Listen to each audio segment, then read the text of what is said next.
Good morning. Yes, it is morning for me, afternoon, evening, and well, I don't know what the hell it is for everybody else. It doesn't really matter. It's all about the Pacific time, right? Good zone, everyone. Oh, I like that. Oop, I just knocked my mic out of hell. Good zone. How about we do that? Yeah, just good zone. That way people don't feel like they're being excluded because we don't want anybody to feel excluded. We want to feel included, right? Good zone. But anyways, good zone, Chesh. Good zone, Steve. We live in the Boy, that sounds future. like something out of doesn't that sound like what was that movie I watched this long ago? Not too long ago. Bill and Ted's Excellent Adventure. I rewatched. That's something they would say. Good They're coming zone. in with a new one of those. I know. Yeah, that's why I actually watched the first two again because I'm waiting for the third. I was like, this is gonna be awesome, right? Because I mean, that was my childhood growing up with that. Totally. Yeah. Totally radical. Whoa. So first of all, a There's couple nothing things. quite Okay. like the Keanu Reeves whoa. It's the same way Owen Wilson had wow. No, it's like whoa. Well, I mean, what other catchphrase was like Whoa. totally. What was it? No, it was Whoa.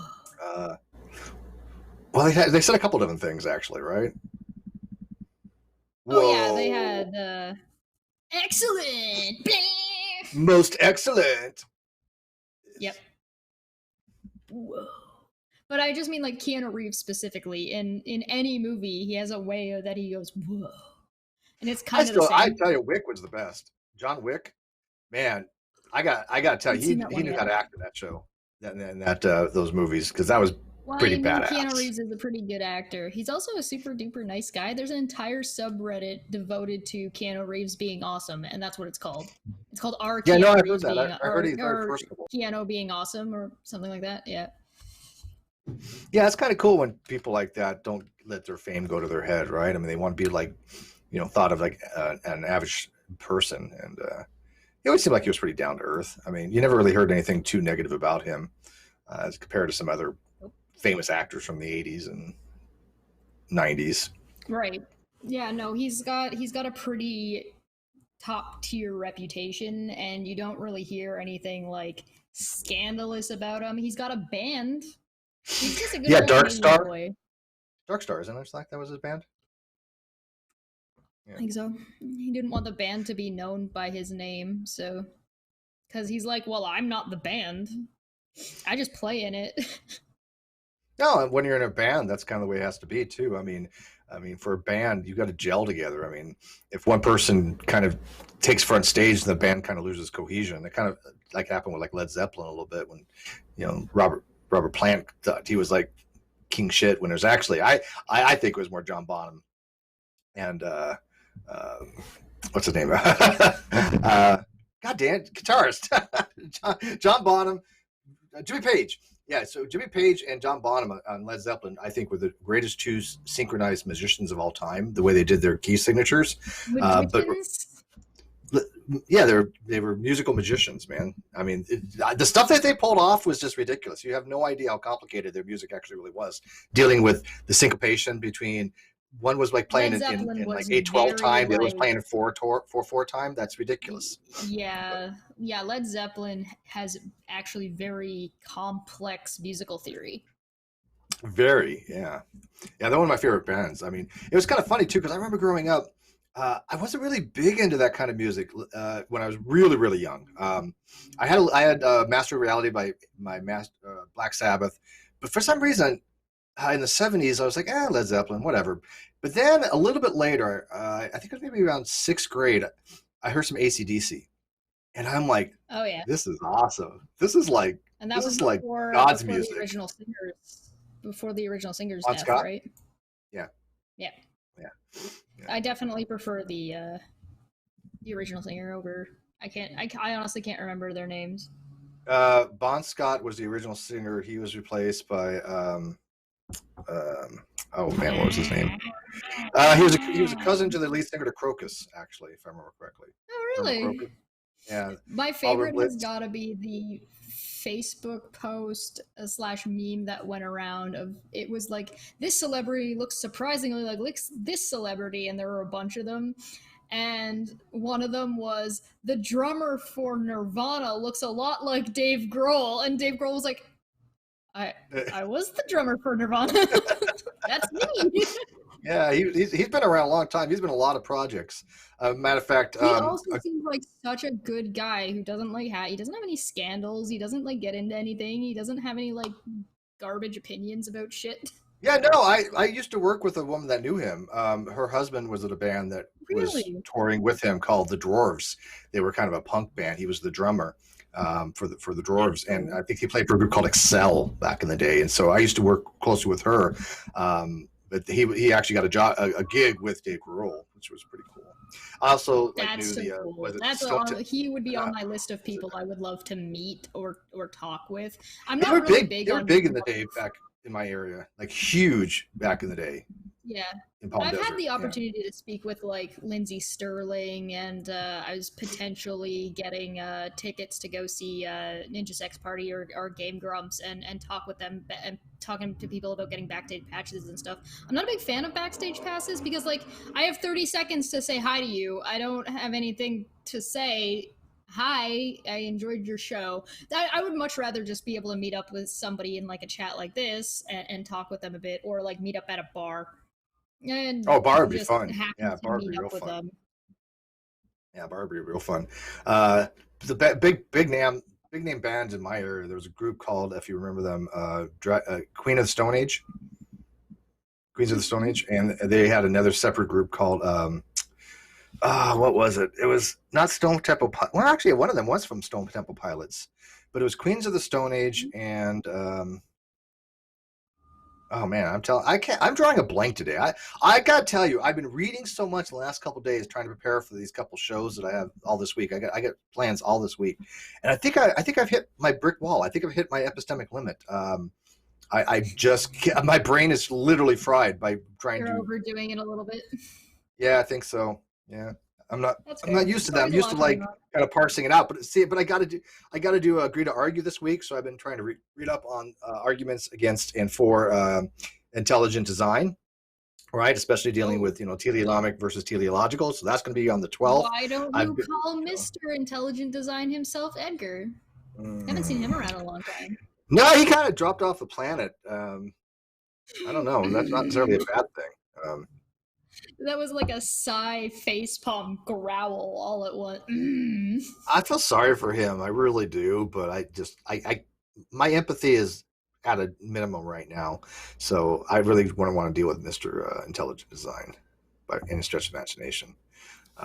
That's fair. Sometimes for dealing with certain people, it's not that you necessarily dislike them, it's that talking with them can be draining and or frustrating, and sometimes you're not in a good space to talk to that person, and it's important that you recognize your limits and that your limits aren't negatively reflecting of your opinion of that person or negatively reflecting on that person, period. You can be like, I'm not in the mood to deal with this person right now, and that doesn't mean anything negative about you or that person. It just means that you're not in the headspace to be able to have that conversation, and that's okay, and people should respect that because it's not really a problem. It's only a problem for people who are trying to force themselves on you. Yeah, we see that all the time. I got an experiment for you, an experiment. You got an experiment? No, I see that frequently for certain people. And by the way, it's not the topic for tonight, but we'll talk about it another time. Is codependency. But I see it in codependent relationships where a person gets all paranoid. And by the way, we've all been there. I don't care who. If you've had a relationship, you've experienced some form of codependency in some ways. I mean, it's just a natural process. But it's how you deal with it. But I mean, especially when you're growing up and you don't know how to deal with relationships, but I see people that have codependent relationships where they think that everything such is relating to them. And an example, like let's say I have somebody that, like Cheshire has an issue. She knows she can come in to me, right? She can always she can come to me. But you know what? Maybe she has reason not to, right? She has reason to go to somebody else. It has nothing to do with me whatsoever. But somebody else might understand her problem better than I do, But a codependent person would be like, well, why aren't you coming to me? Make me feel bad that you couldn't open up to me. But it's like, well, it has nothing to do with you. It's like there's reasons why. And then they guilt trip you into, why didn't you talk to me? Does that mean you don't trust me? You don't like me enough? Yeah, Do you think I'm stupid about the topic? And I mean, I'm starting to think you're stupid about the topic because this is ridiculous. Yeah, that's my point, though. I mean, just because you care about somebody, they're not they may not be the first person you go to for emotional support on certain things. That's not necessarily unhealthy, right? I mean, but you can't think to yourself, oh, maybe this person doesn't like me as much as I thought. Maybe I'm not meeting their needs. That's where you get into the cycle of neediness, which kind of is going to be something what we're going to talk about tonight a little bit. Yeah. But before we do, I did want to mention on air that we had somebody actually, I was talking about this earlier with Chush, but somebody actually called the AIDS experience yesterday and ran my WASP argument. Of course, they didn't mention my name because that'd be silly. You're not going to get very far. That's the best way to get hung up on real quick. Steve who? Yeah, but it seems they didn't quite understand it as usual. Everybody's wanted me to watch it. Thank you for pointing it out to me, guys. I get inundated with these things, but what am I going to do? I'm not going to write a blog on this. I'm not going to there's only so much I can do. When you have people that are just willfully ignorant and willing to ignore a logical argument that has been pretty well vetted and, ran as a, hey, this is some valid points here. Why don't you address the actual points rather than just kind of blow it off? There's nothing else I can do on it. It's a good argument, my WASP argument. Yeah, well, the thing is that there's no point in really making a blog about it because the blog is still, the WASP argument itself is still standing. There's not really any need to address it again until it's addressed. Correct. Yeah. I mean, until somebody finds it to be invalid or something like that, which haven't happened so far. I mean, the first question I ask people, though, can actually have a conversation with you about it. Well, yeah. Well, okay, I'll give you an example. S.J. Thomason, she was just like, hey, look, Steve's going after, Matt and Aron again, even though she's tongue in cheek, right? Because I'm really not. I mean, yeah. What's she call it? Steve's picking on the leaders of atheism or something. It's like, no, I'm not. It's just that they don't know how to address my argument. They just don't, or unwilling to. I think Matt probably would be more likely to be able to address it. He just doesn't want to because argument to consequences. And so somebody underneath said, oh, yeah, Steve's already been debunked. I mean, I did a video on him ages ago, and I actually left a comment on this guy's video, and I'm like, dude, this is kindergarten stuff. You don't even know what the hell I'm talking about. Nothing he said even remotely was laid in my argument. And, of course, he got all butthurt and sniffly and just, thinking I'm trying to be, arrogant. It's like, no, you didn't address my argument. And so what I do is this. How dare you say that it's beginner level what they're talking about versus what you're talking about is intermediate? Yeah, well, look, instead of making a video, if you think my WASP argument's bad, instead of making a video about it, why don't you just ask me about it, right? I mean, first of all, the first question I'm going to ask somebody is can you relate to me the argument in your own words? And I think I've only had one or two people, maybe one or two people that have ever done that, been able to do that successfully. Been able to relate it. Okay, that makes sense. You get it. You get the gist. Yeah. I'm not going to disparage people for making videos about it. However, if you're going to make a video about it thinking it's wrong, it might be a good idea to ask or talk to the person who made the argument to see if you're missing something.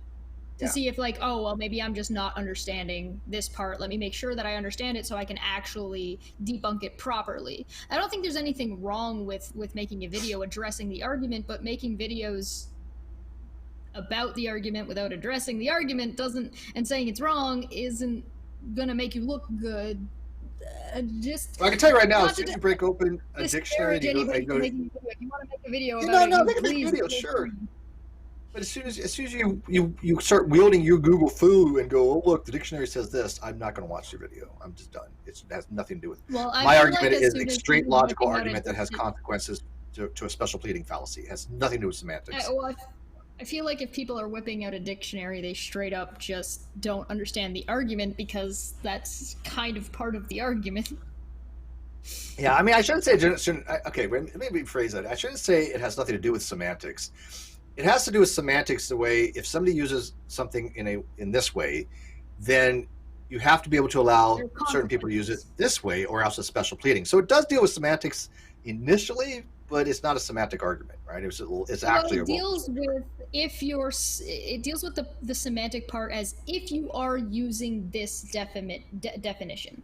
That's the Correct. Semantic part, and saying here are the consequences. I'm following your train of thought and following through with being consistent with this usage. here are the problems you run into. Here's the problems that you run into based off of those problems, et cetera, down the line. And then you can say, well, if we use this definition, here's the logical breakdown, and this is why this definition works. Yeah, there's a saying, hey, you should use this definition instead of this definition as a semantic issue. But there's far more to it than just saying don't use this word, because again, you're not saying don't use this word, you're saying, hey, if you use this, correct, there are logistical problems. If A then B, this is I deal with that. Yeah, I put the WASP argument in the live chat. Anybody wants to go check it out? They haven't seen it already, but I think most people can actually explain it, because when this guy that called, his actual name is actually Steven, no relation to me, but he actually understands the argument. So I would have no problem with him trying to run the argument. But yeah, he's coming on my channel. He's actually coming onto my channel later this week to talk about his interaction on Twitter with Aron. Is he? Yeah. Yeah. Well, I'm excited. I mean, I watched it. And I also watched, you might want to actually reach out to Faithless Pheasant as well, because he's had interactions with Aron. Yeah. So I didn't see him today yet. Okay, well, if he swings by or he's watching this later, hey, send me a DM on Twitter, and perhaps I can set up a time with you. Yeah, it was embarrassing. I was watching from a distance on those things with Aron, and I'm just like, wow, dude, stop. Just Aron. Just stop, please. And it's so funny, because I'll still get people to come to my page, and they'll leave me like the most puerile crap, right? It'll be like, hey, Steve, you believe, you don't believe. And I'm like, oh shit. I'm like, come on. I mean, it's like, you don't think I understand this?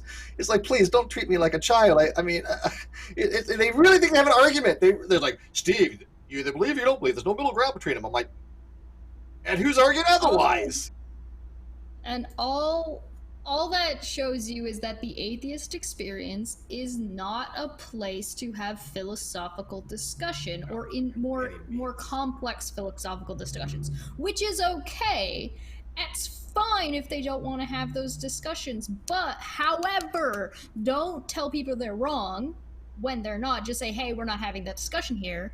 Or two, you need to address the issues with your definitions or your logic, because if there's you're taking on additional baggage that you don't necessarily need to take on. So if you're deciding to take on that extra baggage, either deal with it or decide not to. Yeah. And by the way, I'm not. There's no harm to you in either of these cases, so I don't understand what the issue is in it. Yeah, just real quick, in the live, I wasn't talking about logical semantics. Of course, there's logical semantics, but I was actually talking about semantics as in terminological, definitional semantics of uses in linguistics, right? That has nothing to do with logical semantics. There's two different uses of the same term, right? So I wasn't talking about logical semantics. Imagine trying to have a discussion with somebody about linguistics who doesn't know what an antonym is. Damn, you're cold. I am Moon $2. Thank you for helping. Well, thank you, Moon, and we're going to try to do that actually here in a second. So let me preface this before we kind of get into the topic today. This is a big topic. No way we're going to do it justice. We're not even going to pretend that we're going to be doing it justice, because we probably would have somebody come on who's a psychologist or psychiatrist to adequately do justice to this particular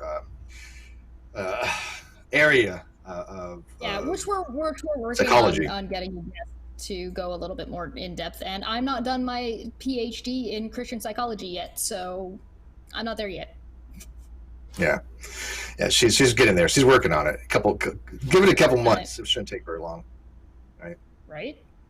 Yeah. Yeah. But depends on how quick the people goes. You know what? Probably quicker than you think. But for lay people, I think all we want to do as lay people is just relate as we understand things, right? And people come back later, and it's perfectly fine. They say, you know what, you messed up here, this, that. That's great. We fix things. We don't mind that at all. Matter of fact, when people leave comments on my video, somebody did the other day. They're like, "Hey, Steve, you're wrong about it. You made a mistake here," and I'm like, "Yeah, you're right. I'll fix it next time." And now I forgot what I had to fix. Wow, that sucks. What was it? I even told him, next time I go on air, I'll fix that, because They were right. They were totally right. Oh, yeah, I know what it was, but it's not this show. It's for my over and under, so I'll fix it then. But then my stats were wrong, right? And but see, they pointed it out, right? Right? Instead of going, "Hey, Steve, you're an idiot," they're like, "Hey, I think you made a mistake here. I think you mean this." Okay, you're right. Even when you were doing integers, I'm pretty sure there was like a carryover error. I don't make math mistakes. What are you kidding? Stop that. It's crazy.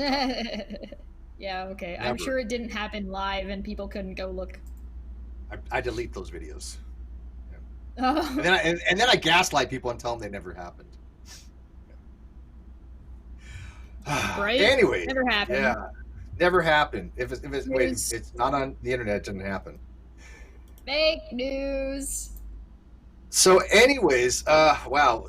Again, we're going to try to dive into this the best we can. But like I said, this is a really complex issue, but it's one of the more fascinating ones I've seen in a while. I have spent the last couple of days really looking into the best I can. So if you guys know a little bit about this topic, please join into the conversation, because I think this is something that we've all experienced in our daily lives, in our work lives, in our relationships. Oh, This is something that we've seen. But please tell us stories of your experiences with these types of behaviors in the comments down below. Absolutely. All right, let me pull this up here. Okay, Dave. What are we drinking, by the way? This is just coffee. I got a hot chocolate, and it's mint with marshmallows. Oh, Josiah says, yeah, Josiah is here. He's like, $2. Pheasant is always here, hiding in the bushes today. Okay, so he's listening in. So hi, Josiah. He's probably maybe at work listening in, but he is out there. And welcome anybody who is lurking also. We're at work. Yeah. So yeah, she'll reach out to you later, Josiah, because I think that your experience with Aron on Twitter is notable, and I'm glad you didn't get blocked. But all right, so let's kind of dive into this. So what we're going to talk about today is basically what's called the drama triangle, the Karpman Drama Triangle. And Karpman was basically a psychiatrist who came up with this triangle on dealing with people, how people kind of interact with each other when you have an emotional game that they play with each other. It's a game of people where you're playing a victim, and you have two people. Actually, you only need one, believe it or not. It's not even a triangle, I found out. You can play this game with one person, but it starts up with what's called a one-down victim, and then you have two up, which is the persecutor and the rescuer. Matter of fact, Dave, do you have that? There we go. So Dave's showing it. And I'm going to look at these each individual components of this particular triangle and kind of maybe explain from my point of view, when I was working, because I knew people that actually did this, and now I can see it. Right back then, you couldn't see it because I wasn't familiar with it. Boyving, €2. Comments down below, but not yet open. Not open yet. Yeah, they will be. Yeah. After it has to render first. But I'll start with the victim, and then Cheshire can do the two top. But the victim is the person who instigates the game, who starts the game and wants to go out and find somebody to play it with, right? So you have an instigator, and then you have the acceptor of the game. And there's a whole bunch of different games you can play for the victim. It's not just one. The one that I experienced probably the most in retail was the game of Yes But. Josh, are you familiar with Yes But game? Yes, I am, but explain it to me again. Yeah, the Yes But game. So let's say you give somebody an assignment, right? And they're not doing it properly, right? And you start giving them helpful hints, right? You start guiding them to how to actually do something. And you say something along the lines of, well, did you do this? Yes, but this. Okay, did you talk to this person? Yes, but this. Have you tried doing it this way? Yes, but this, right? It's a game that they play in order to feed their negative attention needs, right? This is the called narcissistic supply, right? So the narcissistic supply is their need for attention, whether positive or negative. Usually starts off positive, then it migrates to negative. And in fact, all three of these positions can have possible positive attributes in some ways. But the way this is laid out, these are all dishonest agents, right? These are all people doing these things. You can be a legitimate victim. You can be a legitimate rescuer. However, correct. This is describing a disingenuous in each of these categories. Yeah, this is why it's called the drama triangle, right? Because they're called dishonest actors. It's a drama triangle, right? Yeah. Which is why you have players. It's a players. play. They're putting on a And what's interesting is they can change their parts on the fly, right? One person could, the prosecutor can become the rescuer can become the victim. It's an interactive game. Yeah.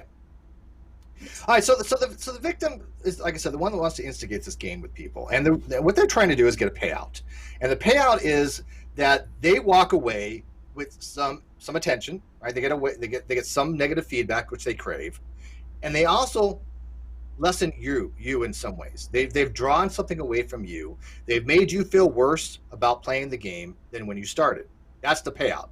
They're not there to build you up. They're not making there to make you feel better. They're there to drag you down, basically. Usually not even there to actually solve their own problem. So the yes but usually comes with, I'm having trouble with this. And so somebody responds with, so say your friend comes to you and says, hey, I'm having trouble with my budget. And the friend goes, okay, well, what is the like, where are you spending your money? And they're like, man, I spend this, this, this, this, and this. And then you find out they're spending like $400 a month on groceries. And you go, whoa, you're like one person. Why are you spending $400 on groceries? And they're like, well, I like to have this and I like to eat fancy here. And you say, okay, well, have you tried taking this out of your diet? Well, yeah, but I really like this one thing, and my body craves it when I'm on my period or whatever. And you say, okay, well, how about cutting spending a little bit here so you don't have to get this as often? Yeah, but my cupboards look weird if they don't have cans in them. So, okay, well, how about you get things that last longer so you're not throwing out as much food? Yeah, but they're not looking for a solution to their problem. They're looking for validation that they're not able to do anything, and you acknowledge that they're not able to do anything, or they just frustrate you and you leave. And you're like, I don't care then. There's no help for you then. And they're like, yeah, I know.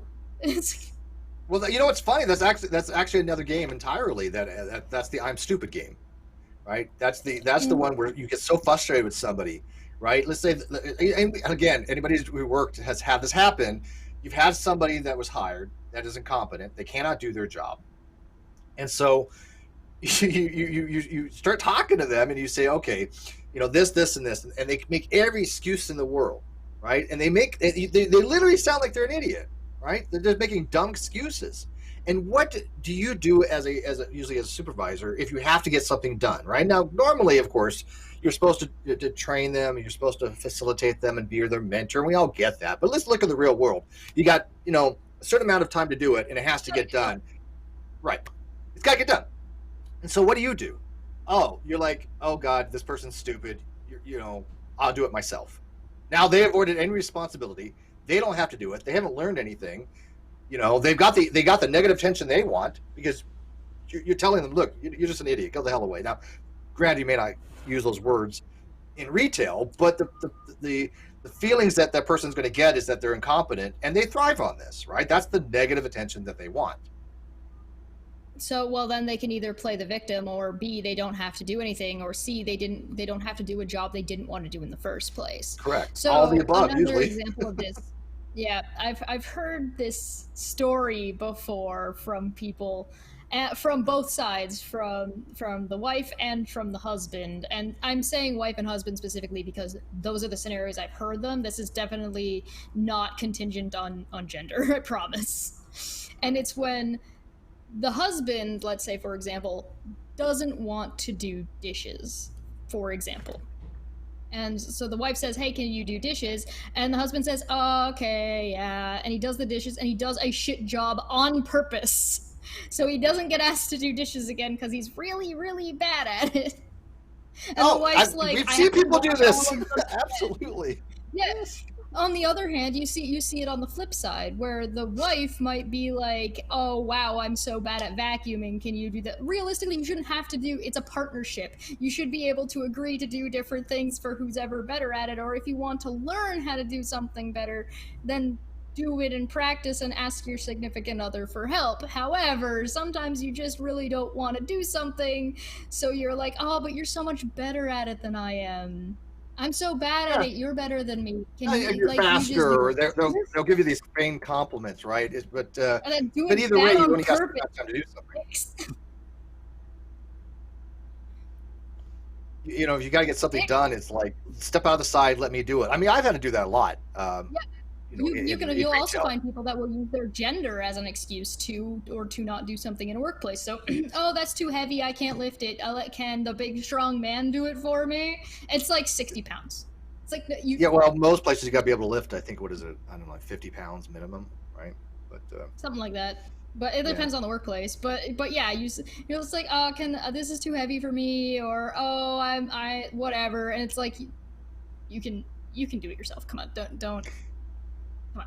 yeah, this goes into the whole one, what's called the one down victim mentality, is that they avoid responsibilities, and they don't want to have the burden of feeling like they have anything, any responsibility to accomplish anything, right? They leave it to somebody else, and that way they actually can assign blame too. Because what happens when you do the work for somebody else that, you know, they're supposed to be doing it, but you know it needs to get done, so you're like, look, you're an idiot, go away, I'll do it myself. And let's say something happens, right? They're going to blame you. They're going to be like, well, I didn't do it though. You know, Steve took it over me. Blame him, even though Steve was trying to help you out and trying to get it done, but you were just couldn't figure it out. I mean, this literally, anybody who's ever worked anywhere has had that scenario probably happen. You can also have the other way, where the victim takes over all of the work, where they're like, I have to do everything myself, and nobody can help me or will help me, and I have to do everything on my own, even though you've been taking over the work from everybody else without giving them a choice, or saying they're offering to help you and you refuse their help on whatever reason, and that you are the best at the job. I'm 95%. Well, they're setting themselves up for failure, right? I mean, they know they're going to fail. They're setting themselves up for it.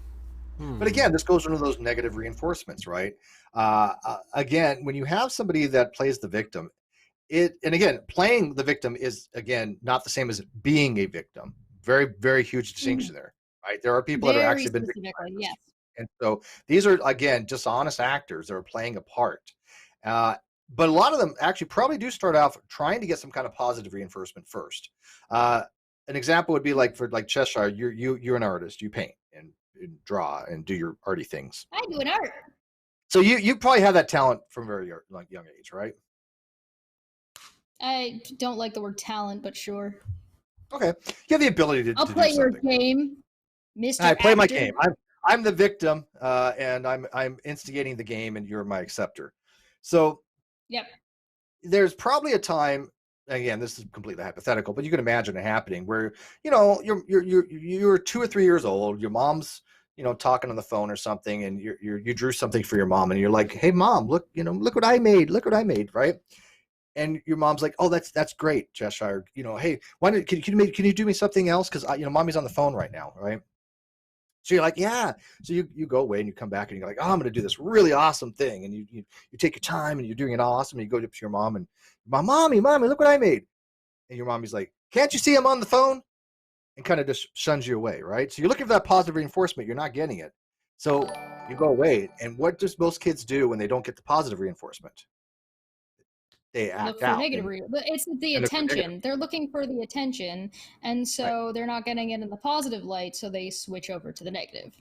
All right, so you act out, and so, you know, you start drawing crayons on all the walls. You know, you're doing some kind of mural on the wall. Look at what I did. You're seeing what I did? Yeah. Yay! That's and what is your mom going to do? That's where your mom hangs up the phone, all yelling and screaming, and, you know, being mad at you, giving you that negative reinforcement, right? Mm-hmm. And now you're upset by it, but you recognized your mom stopped what she was doing, which you wanted to doing, and she's giving you your attention, right? Yep. So that a lot of the stuff from these types of drama triangle is from childhood, right? It's something that people have been learned behavior. Super chat real quick. Ilya Moon for 5 says, I can't lift 95% of this box because it is Steve's fault. Do you know what the project? You know what the project is she's doing, right? Yes. Yeah. I know. She'd mentioned it before, so I guess it's not like a secret, people. But do you want to bring that up now, or? another time.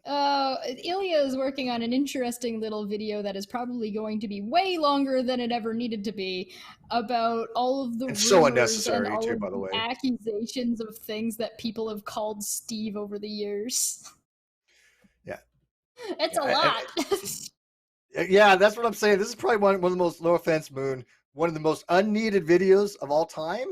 It's gonna be funny though. I'm gonna watch it. Are you a masochist, Ilya?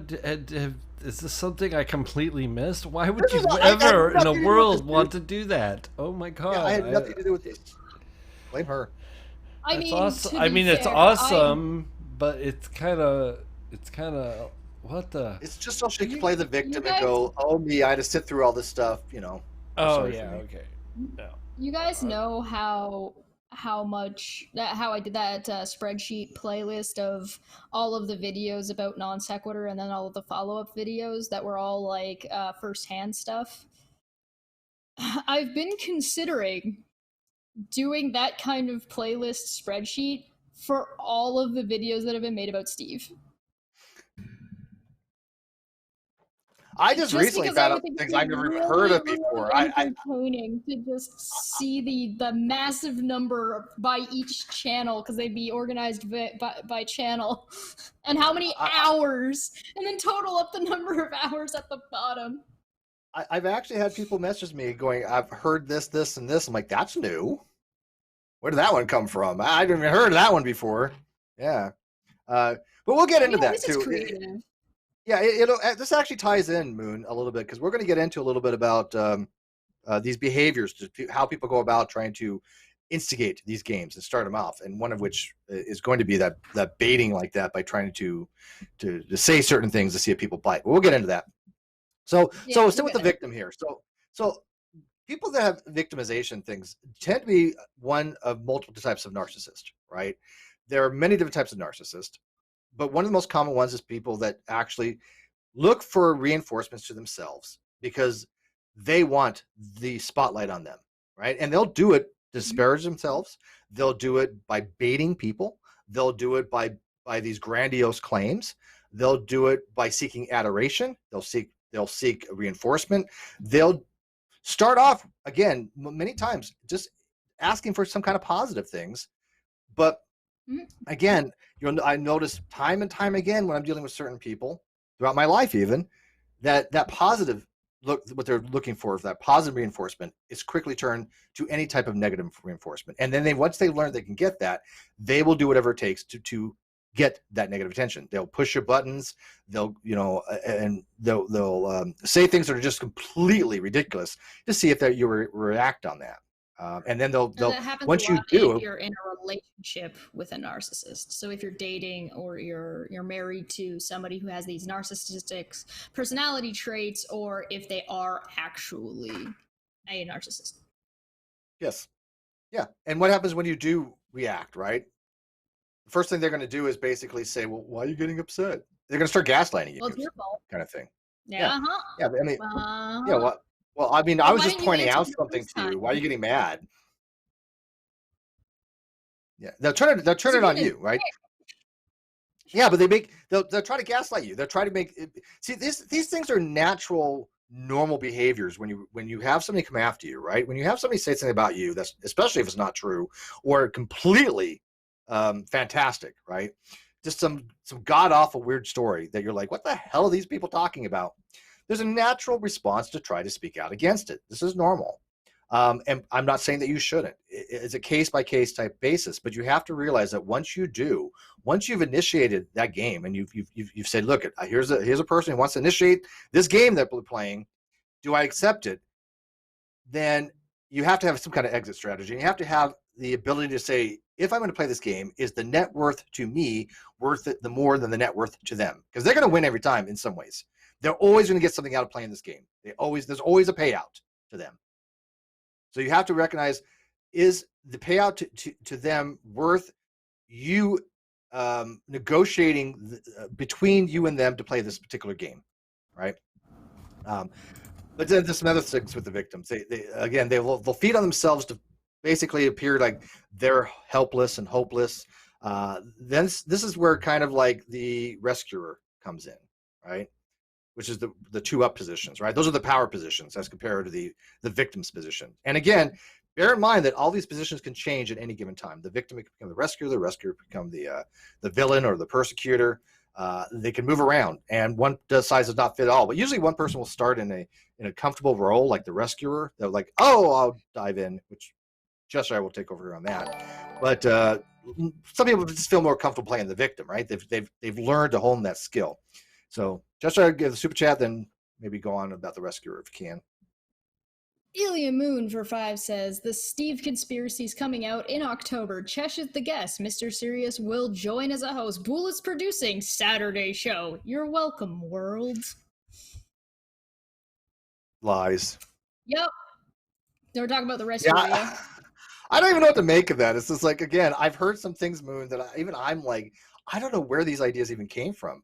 I mean, usually what most people do is they'll take a kernel of something, right, and they'll try to manipulate it and run with it so it sounds 10,000 times worse than it actually is. And then they'll just kind of feed on that. But every so often there's something that's just like completely out of the blue, you know? And it's like, where did that come from? Yeah, because you know it probably had to come from somewhere, but you have no idea why. I don't watch, like my toxic fandom. I don't watch their stuff, so I don't know where stuff comes from unless somebody mentions it to me. Like the guy that talked to me the other day, he told me some things that people were saying. I'm like, this is news to me, and I was like, I'd never heard this before because I didn't watch their stuff. Maybe I should start watching their stuff so I get familiar at least with what's going on. But damn, I think that. When you run into particularly the rescuer, it's somebody who, one, doesn't particularly care at the end of the day. So I think we probably saw this a lot with like Lily Jean, to be honest. You would have people that were pretending to come in and be helpful and pretending like they cared, only to turn around when they didn't get a bunch of positive reinforcement or gain anything from I don't know, their channel or working with them. So they would just turn around. I think you see the same kind of thing actually with the GDC, and using it as a platform to grow other channels. And a lot of other channels just want to use it. They're not actually helping the GDC in any way. I mean, you saw it with Non Sequitur too. You would see people who would bounce, like use the Non Sequitur show as a jumping off platform for their own shows. But when things went to shit, where were those people? Right? Yeah, I agree. Yeah. I would say more, that these rescuers, again, there's nothing wrong with being a rescuer if you honestly wanted to help, like Lily Jean, and like we have good intent. There's people out there that have good intent that want to help, right? That's not the rescuer that we're talking about in the drama triangle, because the rescuer here is a dishonest actor, right? This is somebody who's basically going to reinforce certain types of behavioral things with the person feeling the victim. For example, like, hey, Chesh, you're a girl. You can't lift that 50-pound box. Let me help you with it because you're just genetically predisposed not to be able to lift that kind of stuff. Right. It's a matter of like you're kind of knocking the victim down and keeping them in the victim place. Yeah.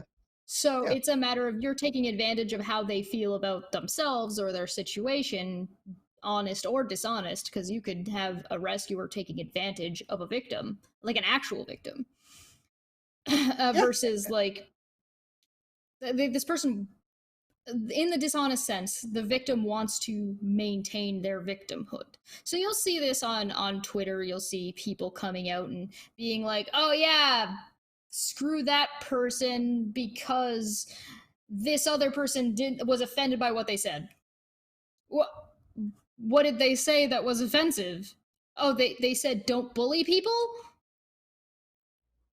What? Yeah. What? Also with the rescuers, they'll let's say you have a person who is a victim playing the victim part, but they decided to move into the rescuer part, right? They can do this on the fly, and basically they'll be telling people, I've had it so rough, and woe is me. But you know what? In my kindness, I'm going to go out and I'm going to go to this food bank and give people's food. I'm going to help this particular person. I'm going to do this, right? make them feel better, fall under a lot. even though that's not really what it's doing, right? They're not making themselves feel better by saying that, right? They're switching from the victim part to the rescuer for somebody else, right? Yeah, there's a it's all about self-validation, and a lot of it would probably fall under virtue signaling. Yeah, I actually care about the issue.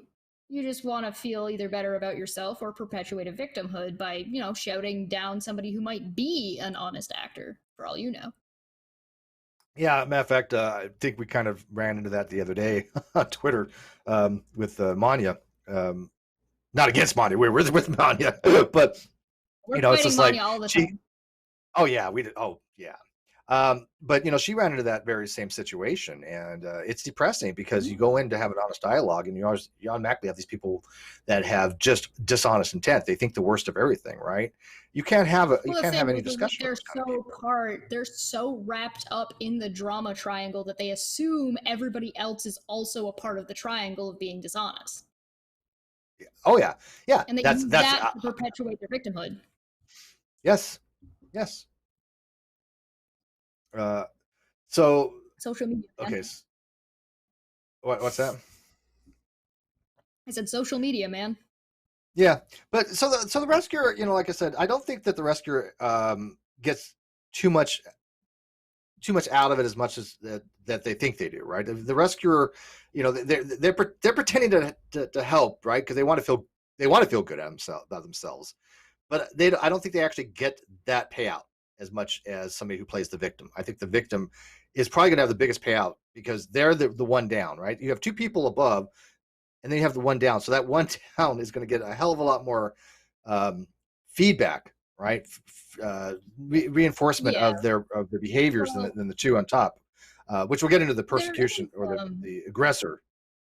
What's that? There is a trope. There's a trope that kind of falls into the rescuer, and it's called a hero complex. Mm-hmm.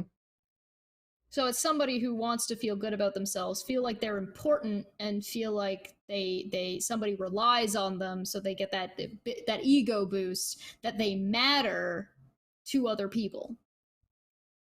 That would fall under the rescuer, especially if done dishonestly. And if that victim doesn't want your help, or if that victim is like, you know what, no thanks, you immediately like just don't give two flying hells about what happened to that person. Well, they rejected my help, so screw them, and now you've become the victim. Now you're saying you're the victim. What happens when the rescuer is? But what happens when the rescuer is shunned, right? Let's say you tell the rescuer you don't want that help. I can actually see the rescuer becoming the persecutor very quickly, right? Or the victim. Or you play. Oh well, you could be the victim too, right? Because the rescuer could now draw back, and now they can play the "oh woe is me." Yep. I was just trying to help you, right? I mean, I was just trying to help you. That kind of stuff. Yep. And now the victim at that point can also become the persecutor because they're now persecuting the rescuer, who is now the victim. Yeah, because the persecutor is going to be the ones that actually is the villain, right? And the villain doesn't necessarily have to be somebody who is, a meanie poopy head. It's just a personification of what they think is the aggressor in the relationships that says to other people that, okay, look, you're a victim, but you know what? Let me try to downtrodden you, right? This is all your fault kind of thing. Sometimes they might even do it in a more passive aggressive kind of way too. It's like, well, it's not really your fault, but but the way you're acting, it's like, yes, your tone of voice though. Your tone. Yeah, your tone, Chesh. You gotta watch your tone. Yeah. But you can also have somebody who is not actually a persecutor. So if a victim comes to you and is like, again, they were talking about their budget, and they're like, oh well, but this, oh but this, oh but this, and the persecutor finally goes, okay, well, this is all in your hands. There's nothing I can do to help you if you're not willing to do anything to help your own situation. And then all of a sudden, well, you're persecuting me. Why would you say that to me? I'm trying my best. Well, I literally can't. What do you want? And it's kind of funny too, because we'll get into the narcissistic supply here side of this real quick in a few. But every one of these positions, I can literally see just somebody jumping from back and forth. I mean, it's bizarre how the victim could all of a sudden want to be the persecutor, right? The victim who's normally the one sitting back, wanting all the people to give them, a sympathy, give them adoration, give them adulations, give them respect. But if they're not getting that, what do? They start going to the offensive, right? And sometimes it doesn't even have to be it's a switch. And they don't even have to do it like full on, right? I've noticed that there's people that instead of going full out to try to do an instant attack, they'll start doing little jabs, right? There's little things to try to debate a little bit. And in their mind's eye, I'm just trying to help. When it comes to baiting things like that, particularly if you've got somebody who's got an audience, they're pushing the boundary, they're pushing the line to see how much they can get away with, that they can easily just pull back from, to see what their base and what their fan base is going to be willing to put up with and accept. Because you don't just jump the gun to one thing or the other. Yeah, we've got 2 super chats, so you go ahead with AT2, and then I'll do the super chats. Okay. AT Production says, now to really blow everybody's mind, Steve, Chesh, a single person and cycle all 3 of these and not even be aware of it. Be self-aware, people. You're right. The people that play this game in the Drama Triangle probably not even aware that they're doing it. And again, until I started looking at this stuff, I wasn't aware of the Drama Triangle either, right? I mean, and by the way, in some degree, we've all been that a little bit. I mean, this is how we grow and learn. Now, I can look at it. I can look now and see when I see people doing these things, right? I now possess that skill set to say, look, I can see when people are playing this particular part, which before I didn't have a name for. That's the point of talking about it. You might recognize yourself in this role, and it is important that when you do self-reflection and you do realize that you've been in this position or you've been one of these people, that don't be too hard on yourself. Most of this is all learned behavior. You're still responsible, but be responsible in that you stop doing it rather than being too hard and being like, oh God, I'm an awful person. No, you're not. You're learning. It's okay. I agree. Godless Summer for 5 says, Chesh can lift the box because she's not a real girl. Winky face. And Helios for 5 says, it's important to remember that each of these roles do have an honest form that are healthy and good. Remember your C's, but don't be a punching bag. Absolutely. Helios is 100% correct.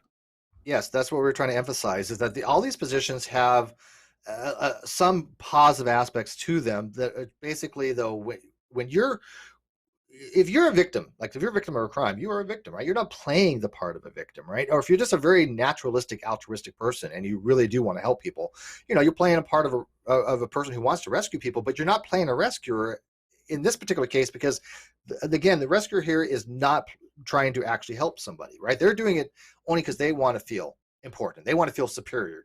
They want to feel like you can't do anything without their help. You're just helpless without them.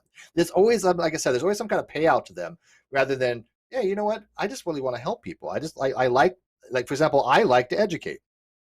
I'm not an expert on these things, people know, but I like talking about particular topics. A lot of people that I know do, right? That's my payout, is when I get somebody who says, hey, I learned something. That's my payout.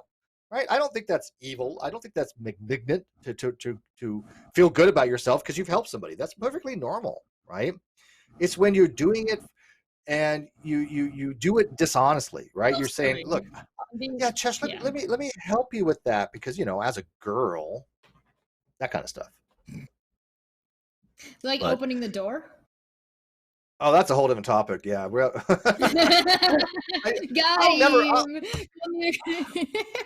I'll still never get that. I'll never understand that. I really won't. I mean, I was actually, like I said, I was blocked by the feminist next door because I tried to explain to her, look, there's 2 options. Either you open a door for a woman or you don't. There's no middle ground to be had there. And I was trying to get her to explain to me, which one do you do? And I couldn't get a straight answer out of her. I don't know. It's just weird. It's like, just tell me which take a path and let's go down this and see what happens. Because if you tell me, hey, don't open a door for a woman, then you're like, okay, so you're telling me to be an asshole to somebody. Or if you can say, okay, do open the door. Because it's about intentions, not about the action. If you I agree, it has to do intentions. Because someone is a woman, versus if you open a door and the person you're opening the door for happens to be a woman. How about just be polite to people? But it's not the action itself, right? This is what I was trying to explain. It's not the action itself, because you either open the door or you don't. If you don't open the door, you're an asshole. If you do open the door, you're a chauvinist. How does that work? It's about So it is it's a about the intention. double-edged sword. You're just be damned if you do, damned if you don't. Golden They call it Unicorn for two they said, call I it think microaggression. It's like, really? What? No, that wasn't even the. pretend you're gonna No, hold the wait. door open, then slam it in her face. That Golden wasn't. Yeah, that Unicorn wasn't for the two actual said, term that they used, though. I've heard that bantered, but no, they called. She called it a.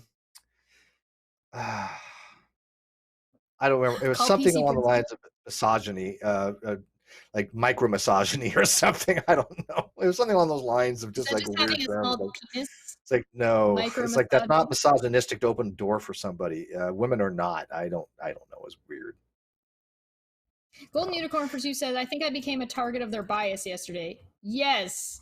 Basically, as an honest agent, Manya got stuck in a circle of people jerking each other off of victimhood. Yeah, then they're accusing her of sea lioning. It's like, wait a minute, no, she's actually.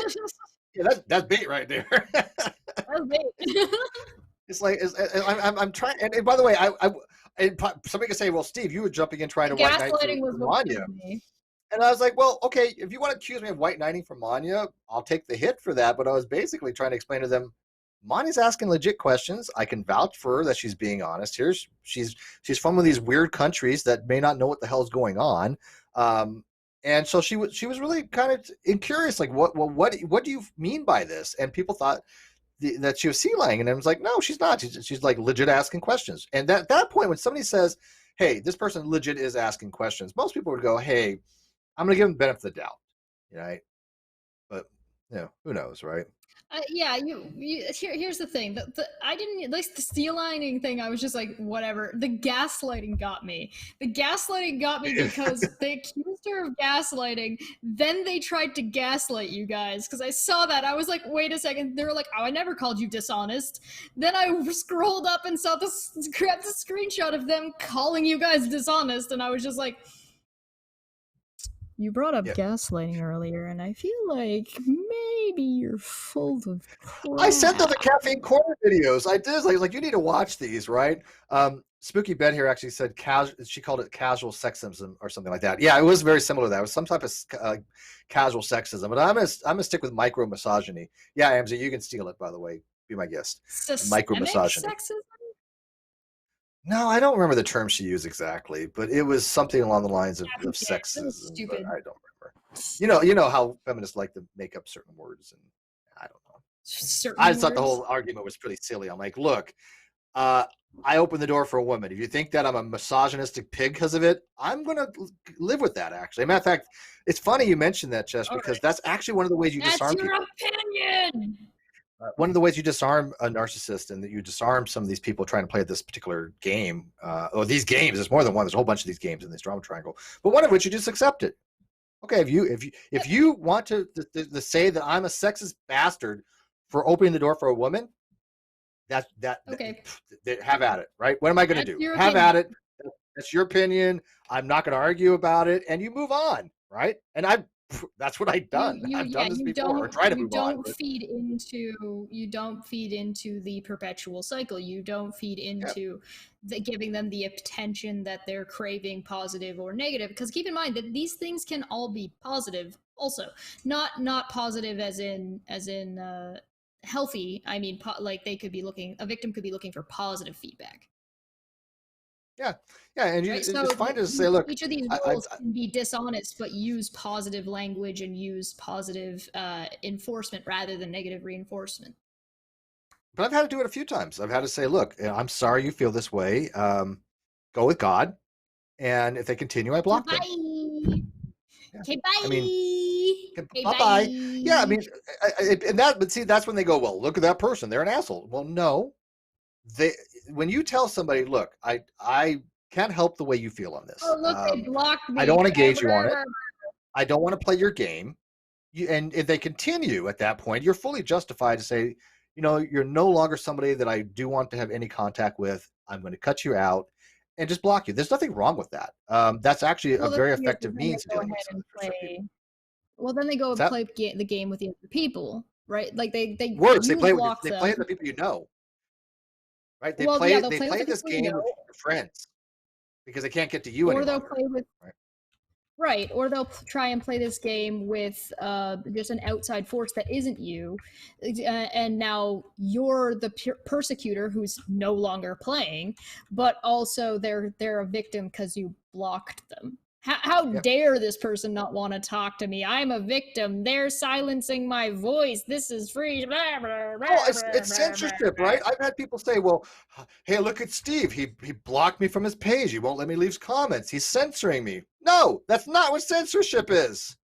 Not by any stretch of the imagination. You don't have a right to go to my page and spew bullshit. You just don't have that right. Sorry. I mean, it's just bizarre.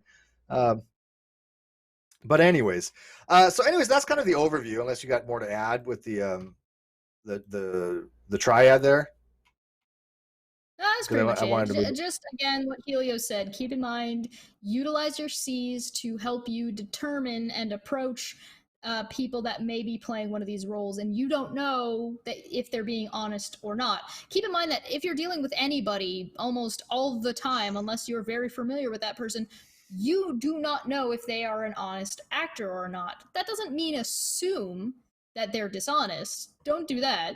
But not assuming that they are isn't a positive or a negative.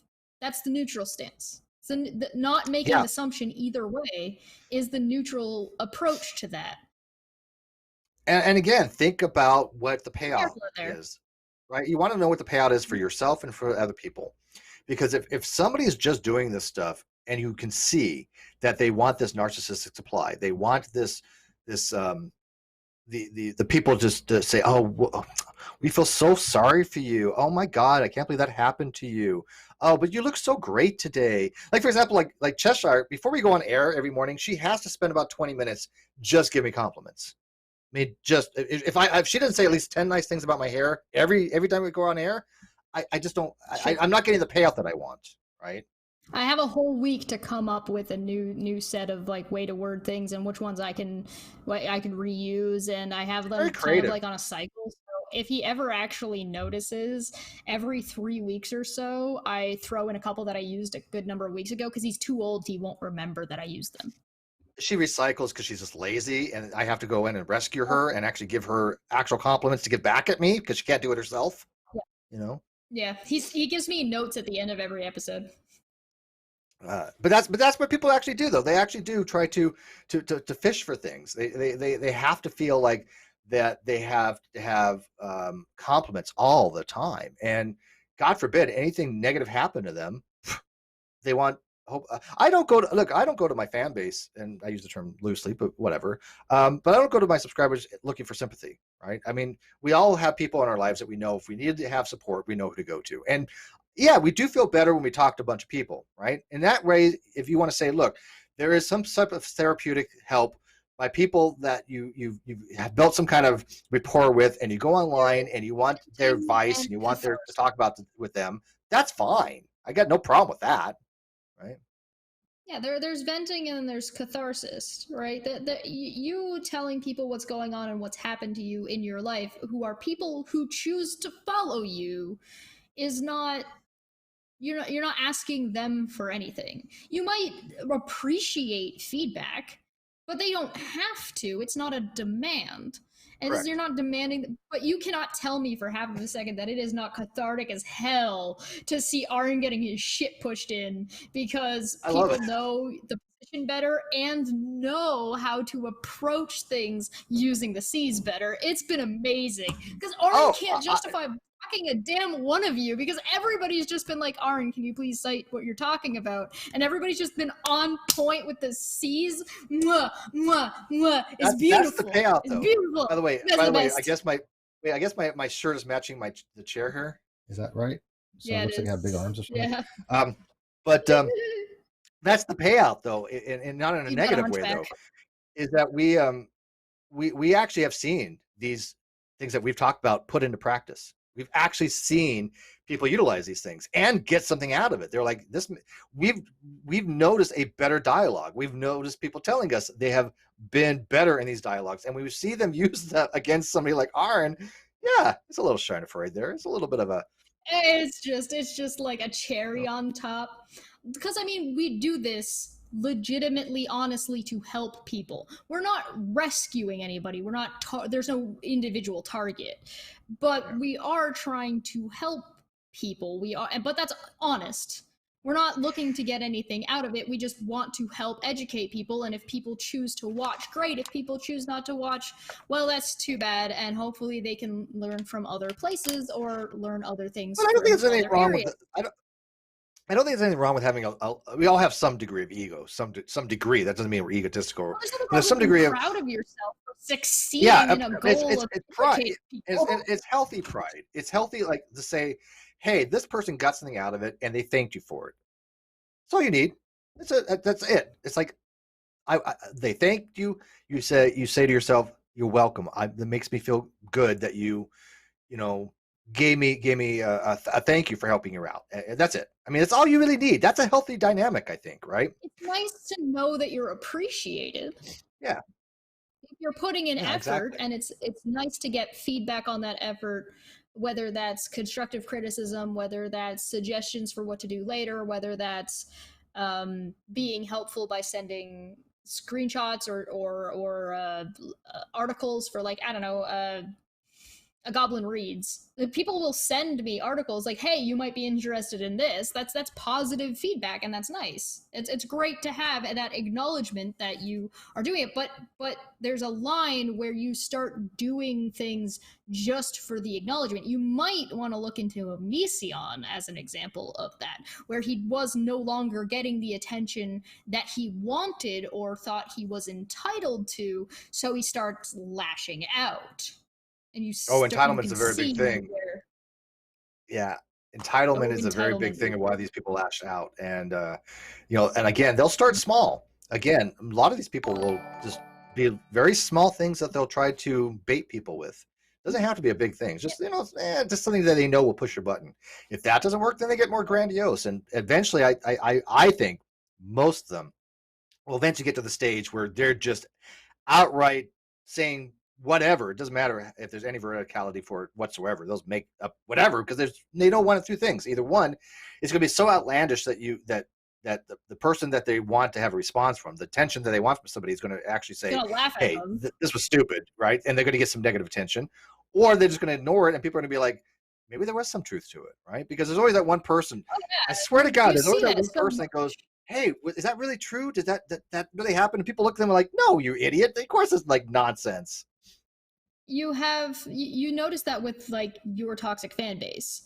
Those people will regularly and constantly get more and more egregious with whatever claim it is that they're making. And the thing is that this is stuff that's already been addressed. It's already been debunked. So they're like, yeah, but if I make it sound worse and make it louder, then more people will hear it and we'll get acknowledgement. With what goal in mind? They don't have a goal in mind. The goal is the self-satisfaction of being self-righteous and important in that they matter and what they're saying matters, which is why you see people jumping on things like bandwagons.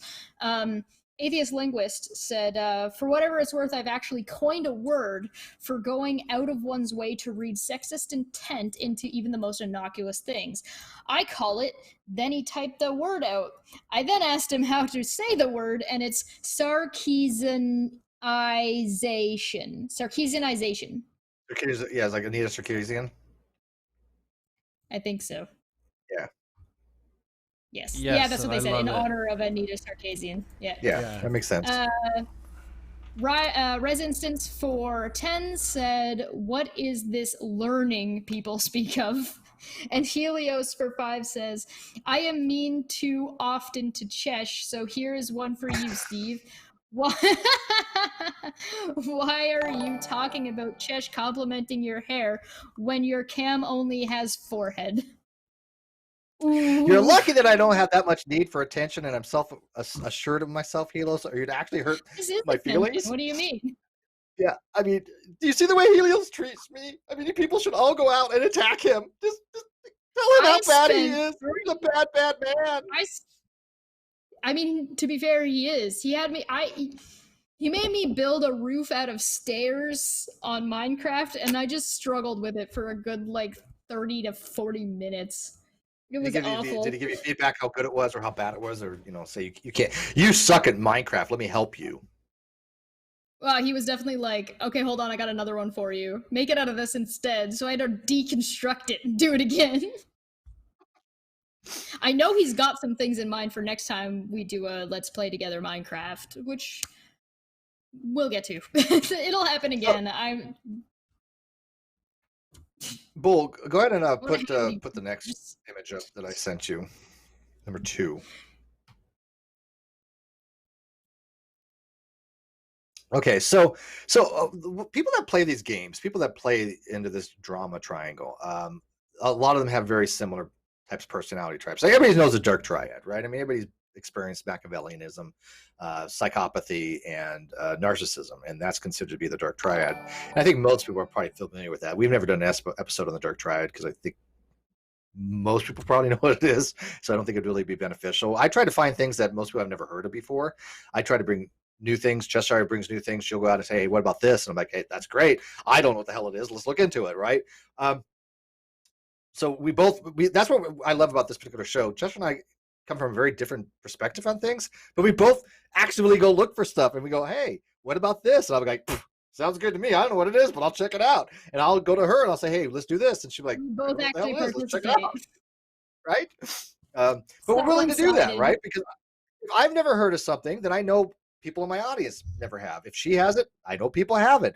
Some people have, some people haven't, right? So between the two of us, there's always going to be something in the audience that goes, hey, I've never heard of this before. Like, for example, when we did Graham's hierarchy, you think a lot of people had heard about that before? Probably not, right? If Greece's maxims, how many people have heard of that?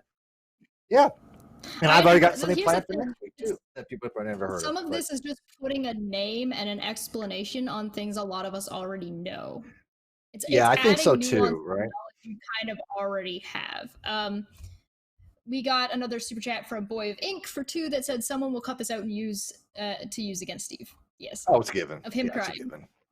Yeah. It's a given. That'll be the new narrative. I guess I have people that actually like sit and do reviews of my videos every week that I don't watch, and I'm like, hey, knock yourself out. It's publicity to me. That's great. Don't get it. I don't know why I'm that popular that you want to review my videos, but if you do, that's particular. Okay. Yeah, they might have something valid to say at some point.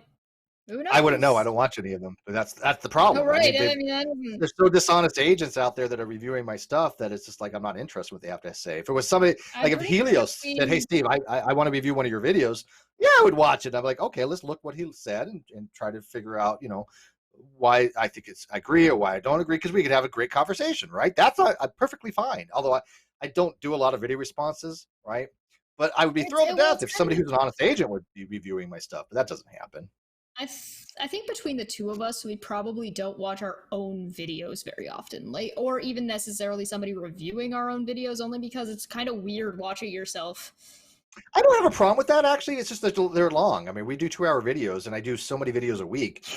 Between this and doing Over and Under and Controversy and Rum and Coke, I mean, when would I have time? What's that?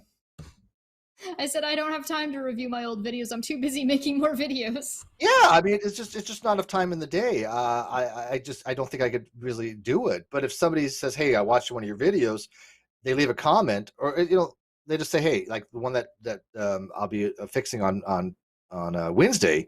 He left a comment. He's like, "This was a mistake. This is the way it is." Blah blah. And he gave the reasons, and I'm like, oh yeah, you're right. I will correct it. It wasn't even a misspeak of mine. I was just wrong. I screwed it up.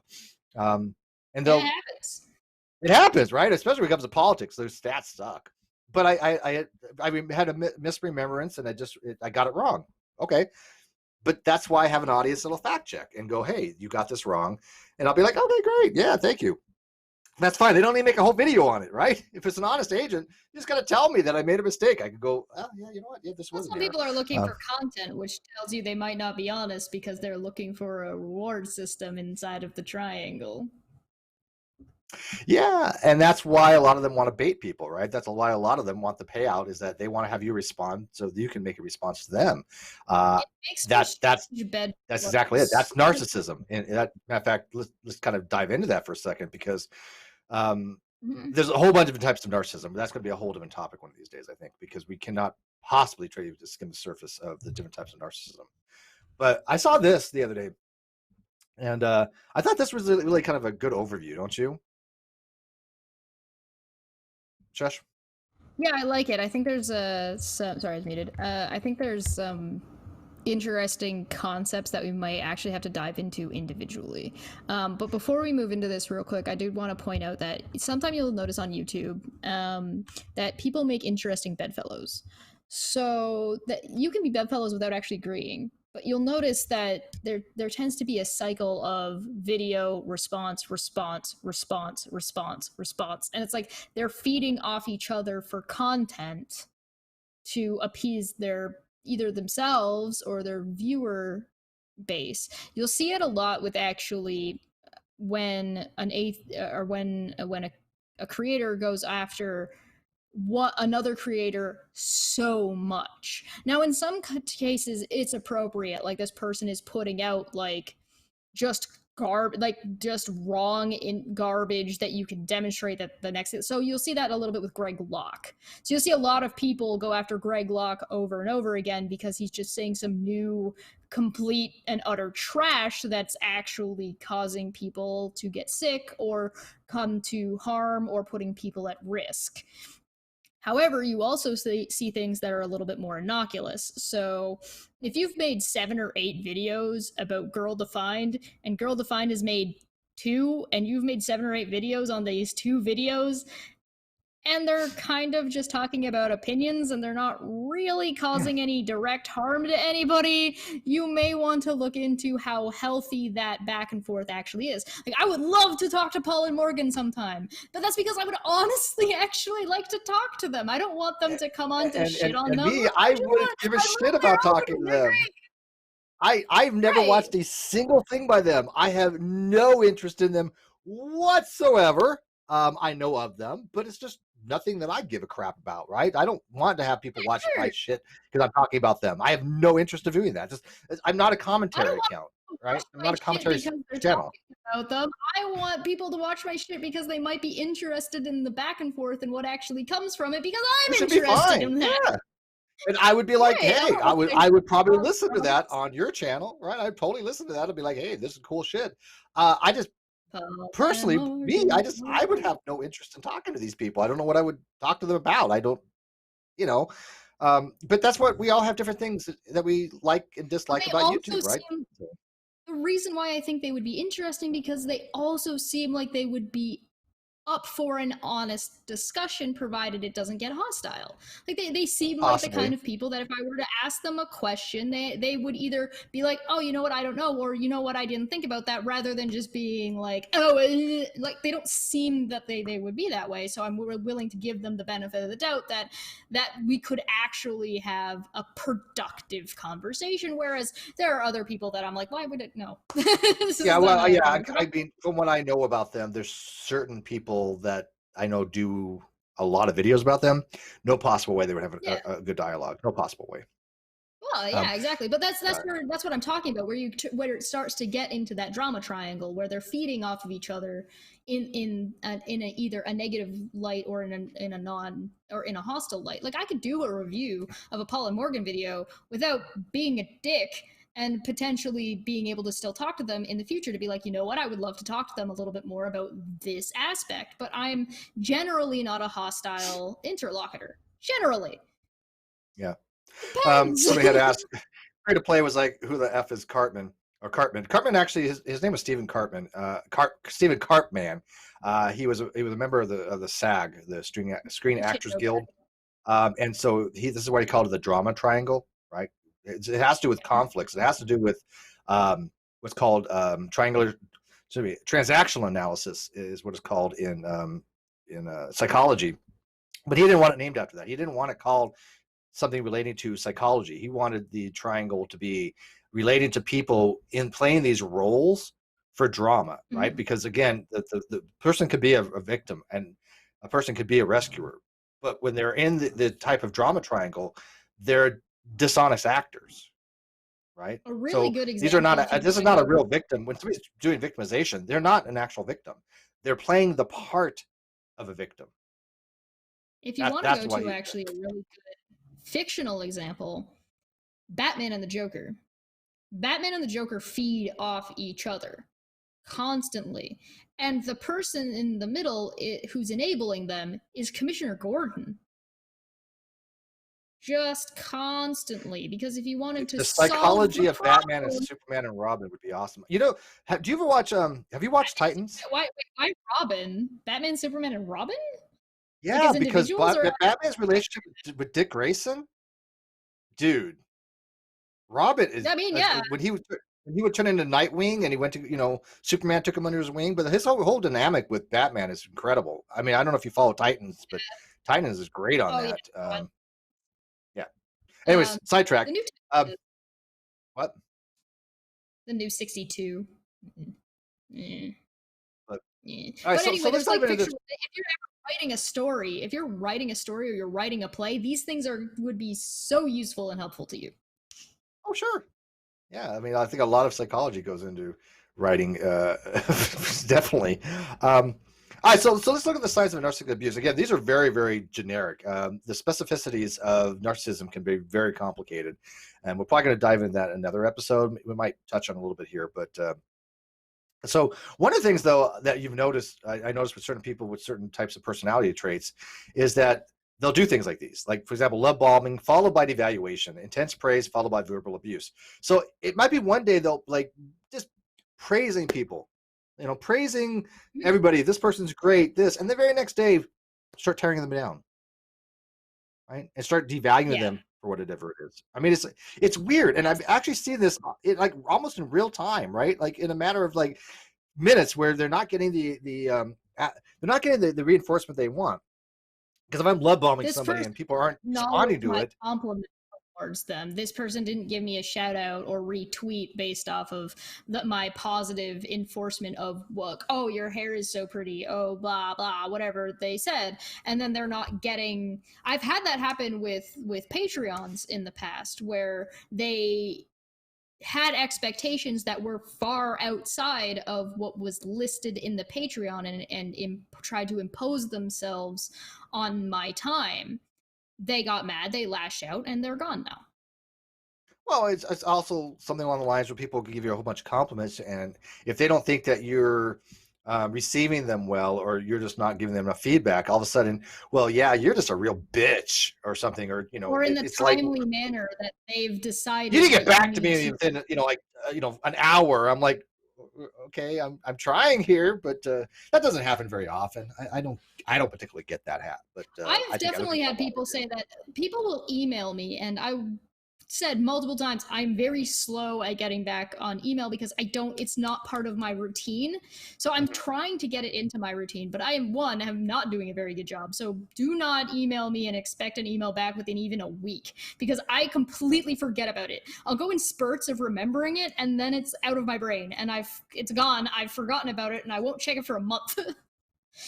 And I'm the opposite. I check all the time. I agree. Right, I agree that it would have been nice if I could have gotten back to you sooner had I known and checked, but I had no idea that this was even here. Sorry. And yeah, I check frequency. So most people that get me, I tend to respond pretty quickly, and if I don't, dare you treat me this way? It's probably because I just didn't see it. Like, I mean, I will admit, I will tell you, there are just some times where I'll just like mark all red, and it's not very often, but there are times that you have to reset. You have to reset sometimes. Sometimes there's like, you're never going to get through it. Most of it's old, and you're just like, if you don't hear back from one of us, you're not bothering us if you email or message us again, because sometimes it is just straight up, it got missed. Sometimes things get marked as red when you're clicking through, and you think it's spam, and you don't realize that you've gone through it. Like that these are the things that happen. It's not usually intentional. You're not being why were you ignored. sleeping? I was messaging you, and I've actually had emails go to spam. That legit happened. Karis Crane says, Steve didn't respond to my compliment on his shoulders. He's such a little whiny bitch, or something.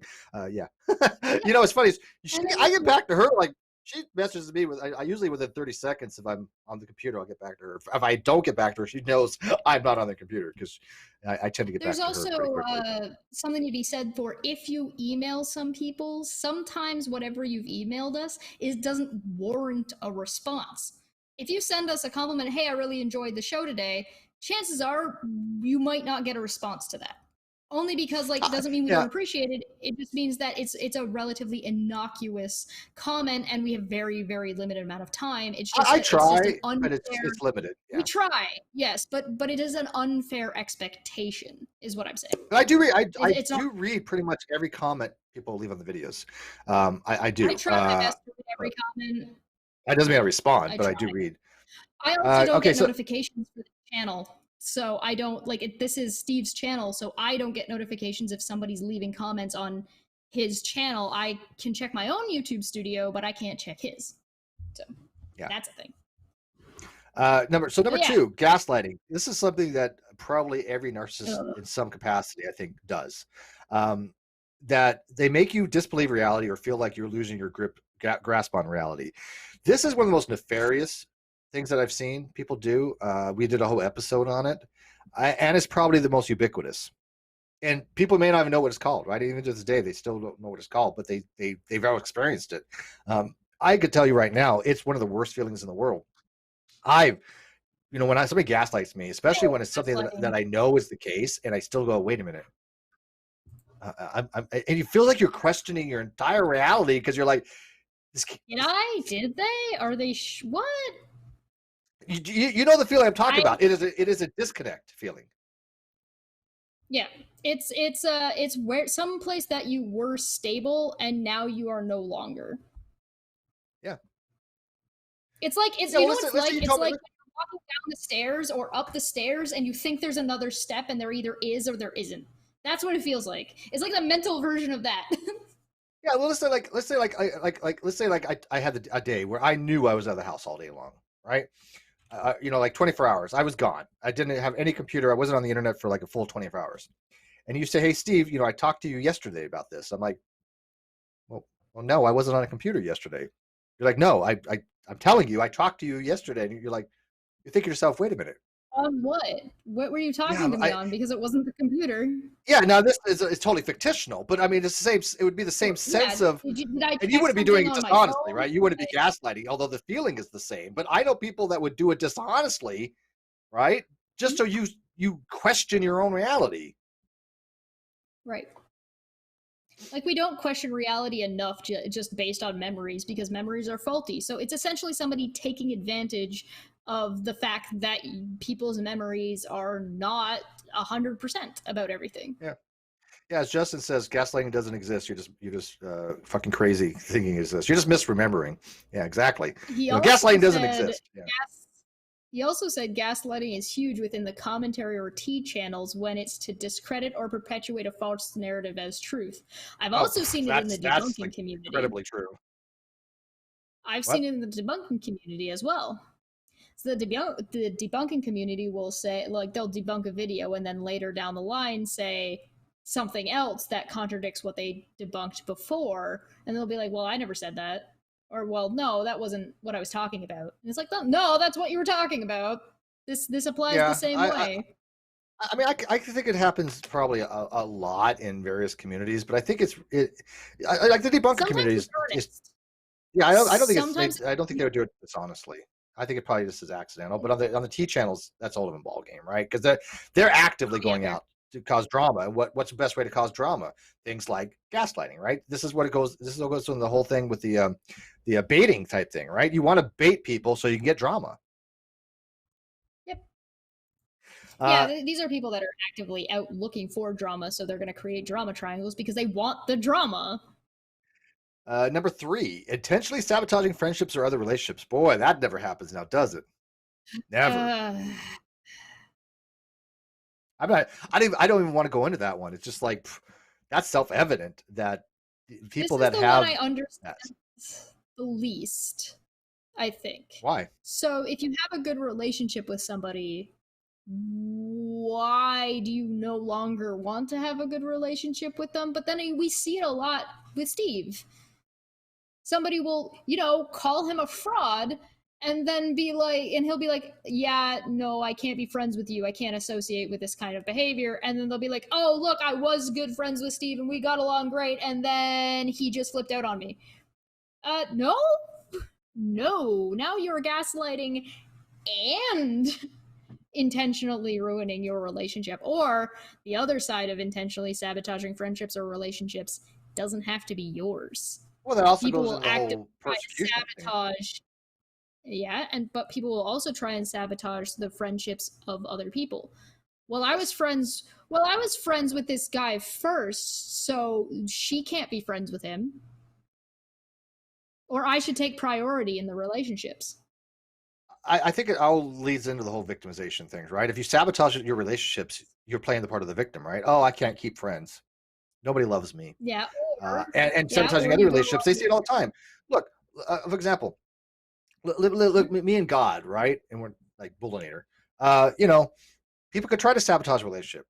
I don't know what they would do because we have a very, very strong bond. I mean, I love the guy. He has never once did anything against me ever. He's my friend first. Shut up.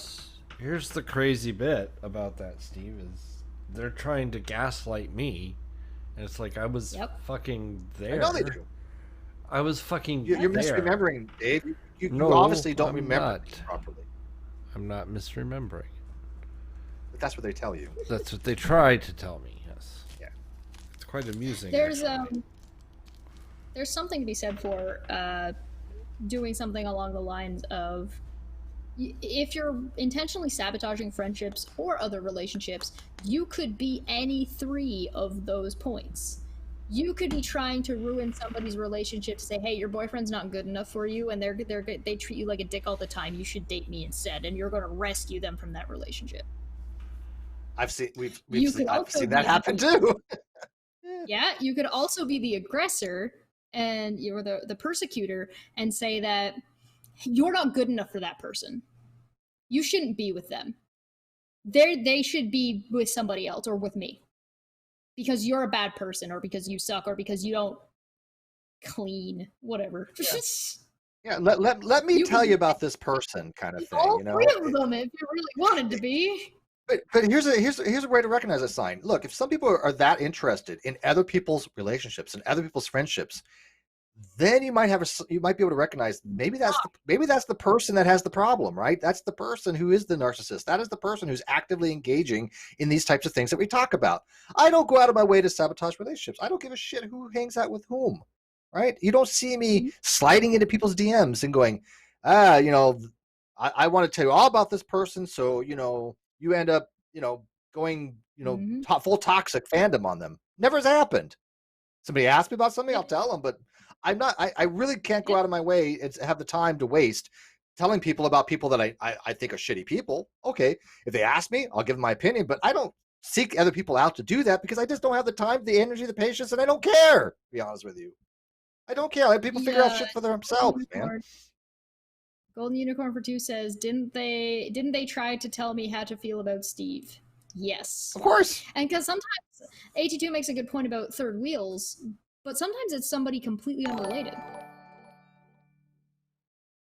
Well, it's weird. It's been weirder when it's somebody that, like, for example, like I've never talked to, that I have no relationship to, that I'm just wouldn't know anything about them if my life depended on it. Weighing in on and making it sound like they actually like know about me and they know about my relationships. Now I get that when it comes to like a public figure of some sort, like a big name YouTuber.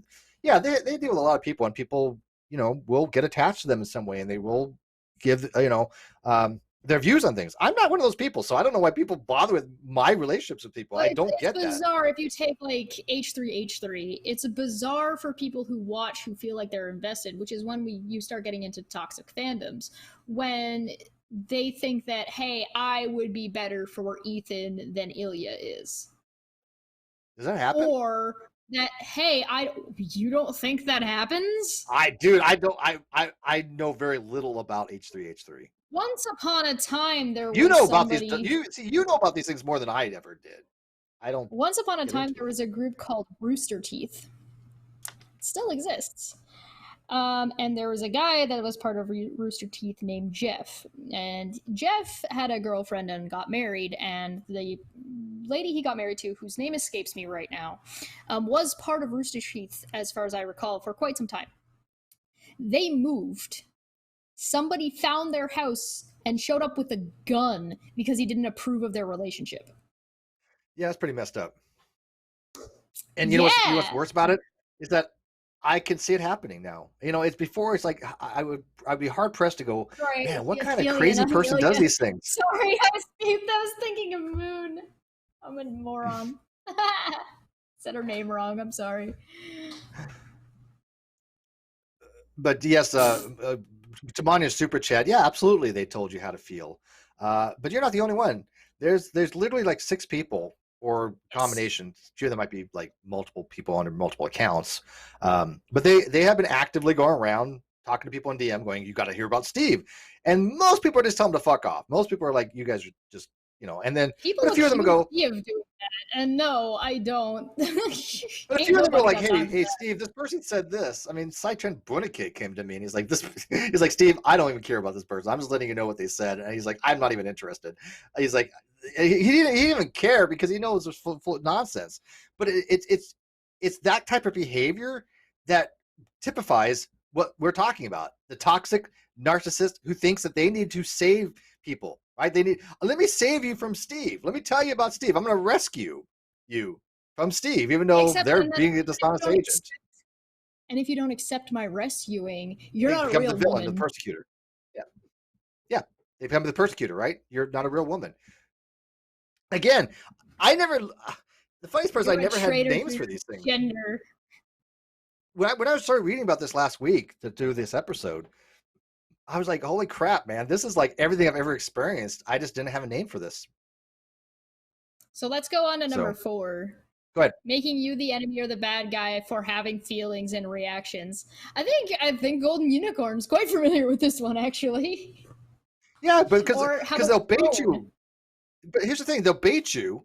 They'll know eventually you'll have a response, right? And that, again, that's normal, natural behavior.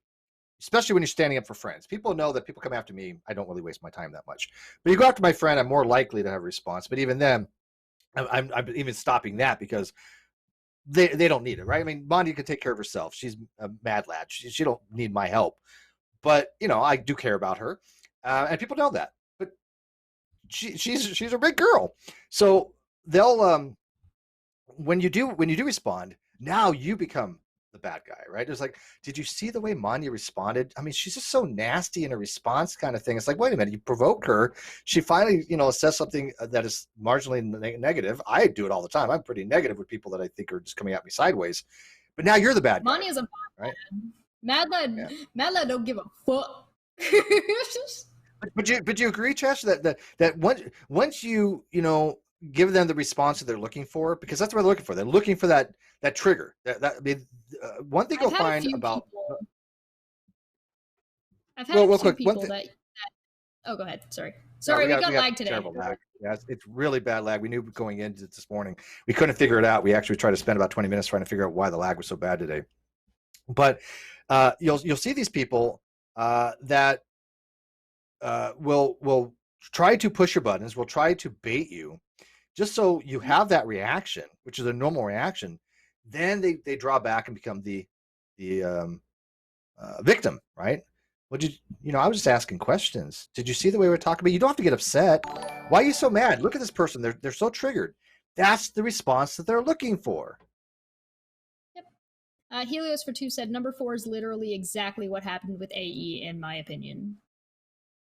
Does appear to be the case. You'll notice that this one happens the most for probably the more manipulative people who either one don't know that they're behaving in this drama triangle, or the ones who know but are being manipulative about it. So meaning that they're the ones creating the drama, but the other people in the triangle are actually honest.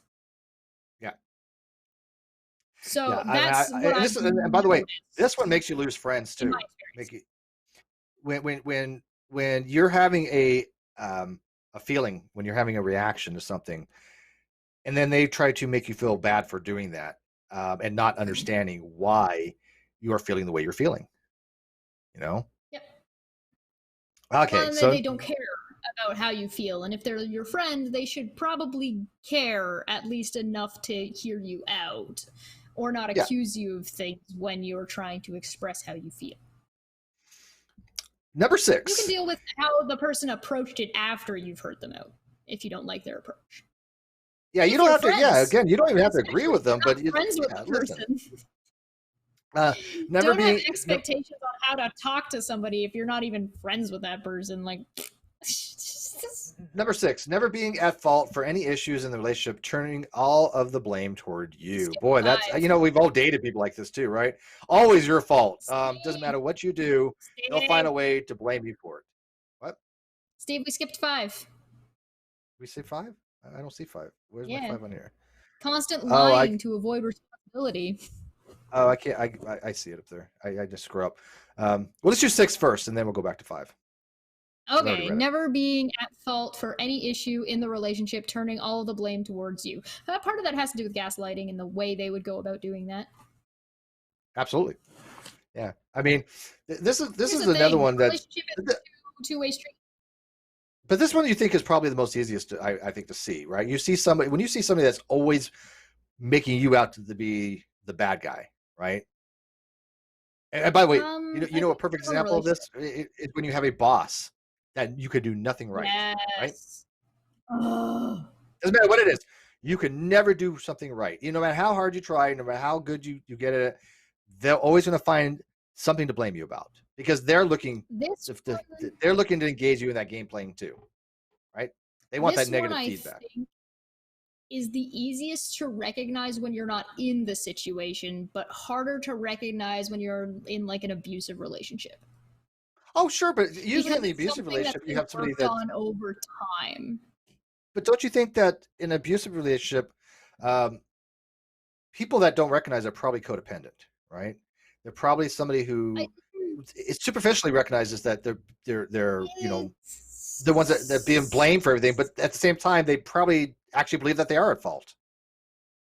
Right. So I think that in that case, they have been. It depends on how severe. So there are people who are stuck in it earnestly and they earnestly don't see it and honestly think they're a part of it. But as it gets more and more severe, it's like turning the heat up on a frog. Right? Being outside, it's really easy to see, but when you're in it, you're like, oh no, I should have known. Oh yeah, no, he told me this before, or she told me this before, and I should have known better than to not do that thing. They're well in their rights to be angry. And the thing is that there's a conflation that happens. It's okay to be angry. There's nothing wrong with being mad or frustrated or angry, but how you handle that anger is what makes it okay or healthy or not. So if somebody is angry at you because you, I don't know, put some spice on their chicken that they didn't like, it's okay for them to be angry, but it's not okay for them to lash out at you, call you a stupid idiot, and how couldn't you remember that that I don't like this or I'm allergic to this thing? You want me to suffer, you wanted me to get sick, didn't you? Let me speak to your manager. Now they've lashed out.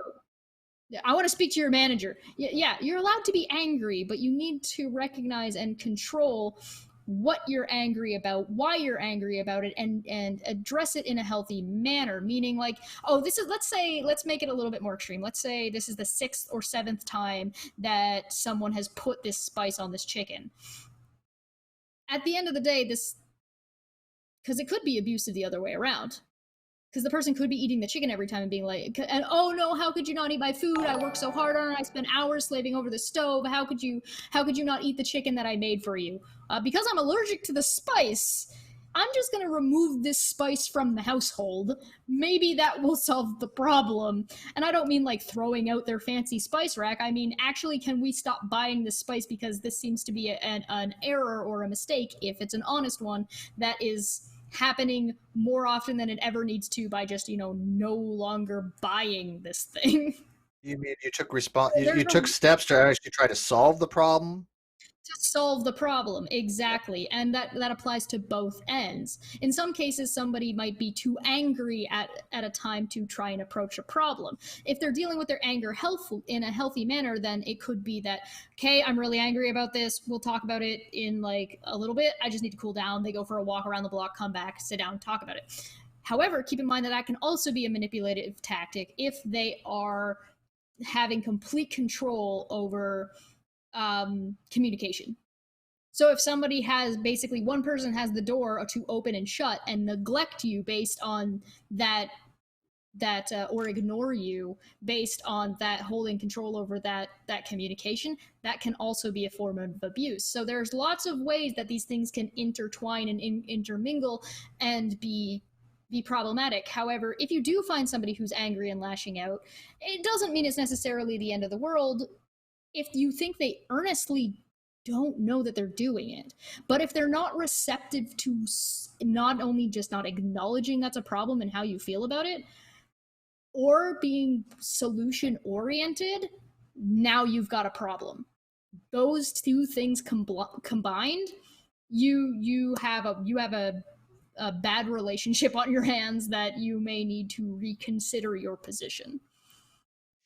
Yeah, and that's definitely actually one of the ways to disarm the triad is, or the drama triangle, is to actually try to actually come up with actual solutions rather than be solution oriented. Okay, so number 5. Interestingly enough. So Defango actually, when he gets into or looks into a lot of some of the stuff that he kind of looks into when it comes to drama between multiple people and multiple channels, is he will try to reach out to people involved and try to get them into a room to chat. Now, he benefits from that too, but having a benefit isn't necessarily a bad thing. But as far as I've seen, he does not appear to be manipulative or manipulating on purpose for a negative thing, in my experience. And hey, what do I know? All right, so this one's a big one. Number 5. We gotta go back to 5. Yeah. Constantly lying to avoid responsibility. Responsibility. And it's more than just avoiding responsibility. Have fun, Steve. You got to what? What? You said I gotta go pee. Have fun, Steve. All right. No, wait, no. You're gonna hold it.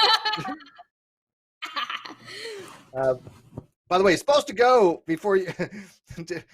I do, but I drink this whole thing. Before you go on air, the biggest people say, "Hey, what's some advice you give to YouTubers before you go on air?" Pee. Trust me on this one. Just trust me on this. I do, but I drink too much when I'm on air. Yeah. No, do you really? By the way, or is that just? That's gonna get clipped as alcohol, but I'm just drinking water. But also, yeah, during these shows in particular, I can usually go for like an hour and 45, and then I'm like, damn it. Anyway, so you know, 5. Yeah, so number 5. So it's not just avoiding responsibility too. There's other reasons people lie as well. I mean, part of baiting is to lie. When people will fabricate things to get a response, that is a form of lying, right?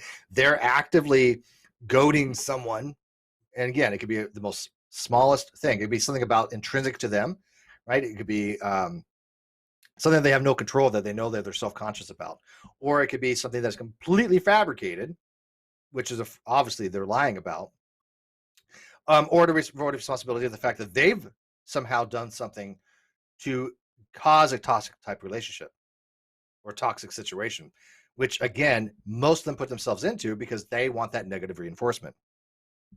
Right. So lying is the big thing. And it was worse is, again, it goes into gaslighting when people are like, oh, well, this person lied. It's like, no, I didn't. Well, yeah, you lied about this. Well, no, I didn't. Let's look at what actually happened. But they want you to make you actually doubt yourself, even though you know you didn't lie. The most, you may have misremembered. There's probably a reason why. Something, changed. Somebody lies about a situation and an intention and then demands an apology for that thing that never happened. Well, because if somebody wait. If somebody that apology. So if somebody lies, so if somebody lies about something or exaggerates something or lies about the intention of something, then demands an apology for that thing. And then if you give in and apologize, we'll then take that apology as an admission that you did the thing that they that's messed up.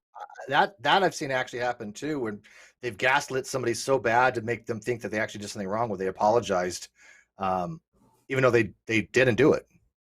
right? Yep. So it's like That's when messed somebody up. gets berated into being like, well, I guess I'm a bigot or I guess I'm a transphobe then, because they're just getting berated so hard where it's just like, well, I guess I just own the title now. Cool. Well, isn't that the whole thing? Like, people apologizing that, they're white, or apologizing that they're heterosexual, when none of these things, no intrinsic property should ever have to be apologized for. Whatever things that you don't have any ability to have control over, those are intrinsic factors. Nobody should apologize. You should never have to apologize for being a woman. So Never have to you apologize like for being black, white, somebody's male, tall, gender short, and gender gender. identity, or Yeah. perhaps their sex. But that's like, what or people look they're after. interested in. But Jess, that's what they go after. Those intrinsic properties Well, generally if I have more of say an that, effect.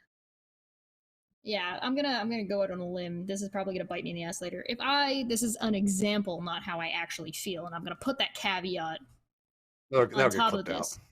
If I find a particular feature that is predominant in a race, or don't find a particular feature that is predominant in a race personally attractive, that is a neutral stance. I don't dislike them.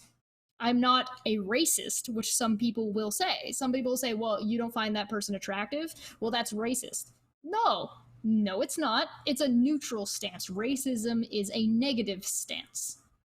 Well, at the same token, dislike or hatred towards something is racism, not neutral. Let's say I didn't like short women, right? And I say I like women that are at least as tall as me or taller. I've dated somebody who was actually towering above me. Would that's an intrinsic property that you, as a, by the way, a vertically challenged individual, has no control over, right? You could wear higher heel shoes, but intrinsically speaking, you can't make yourself taller. But if somebody said, "Hey, Chet," so insecure. Yeah, go ahead. But let me ask you. But if somebody said, "Hey, Chess, they really like you, but you're short and they don't date short people," would you go, "Well, you're just a heightist"? Well, I would be confused as to what do you mean you don't date short people? Is it like you don't find it attractive? They don't find you attractive. Yeah, they don't find short people attractive. They don't think a relationship wise would be work. Yeah. Well, sure. I wouldn't be offended by that. I might think it's kind of a bizarre position, but I wouldn't be I wouldn't be offended by it. Well, Two, yep. I mean, it's kind of unusual to meet people who aren't interested, like particularly men who aren't interested in dating somebody shorter than they are. But so that's what I mean by bizarre. I mean uncommon. Yeah. But I got to say this, Chess. The reason you say that is because at your height, you've never had anybody.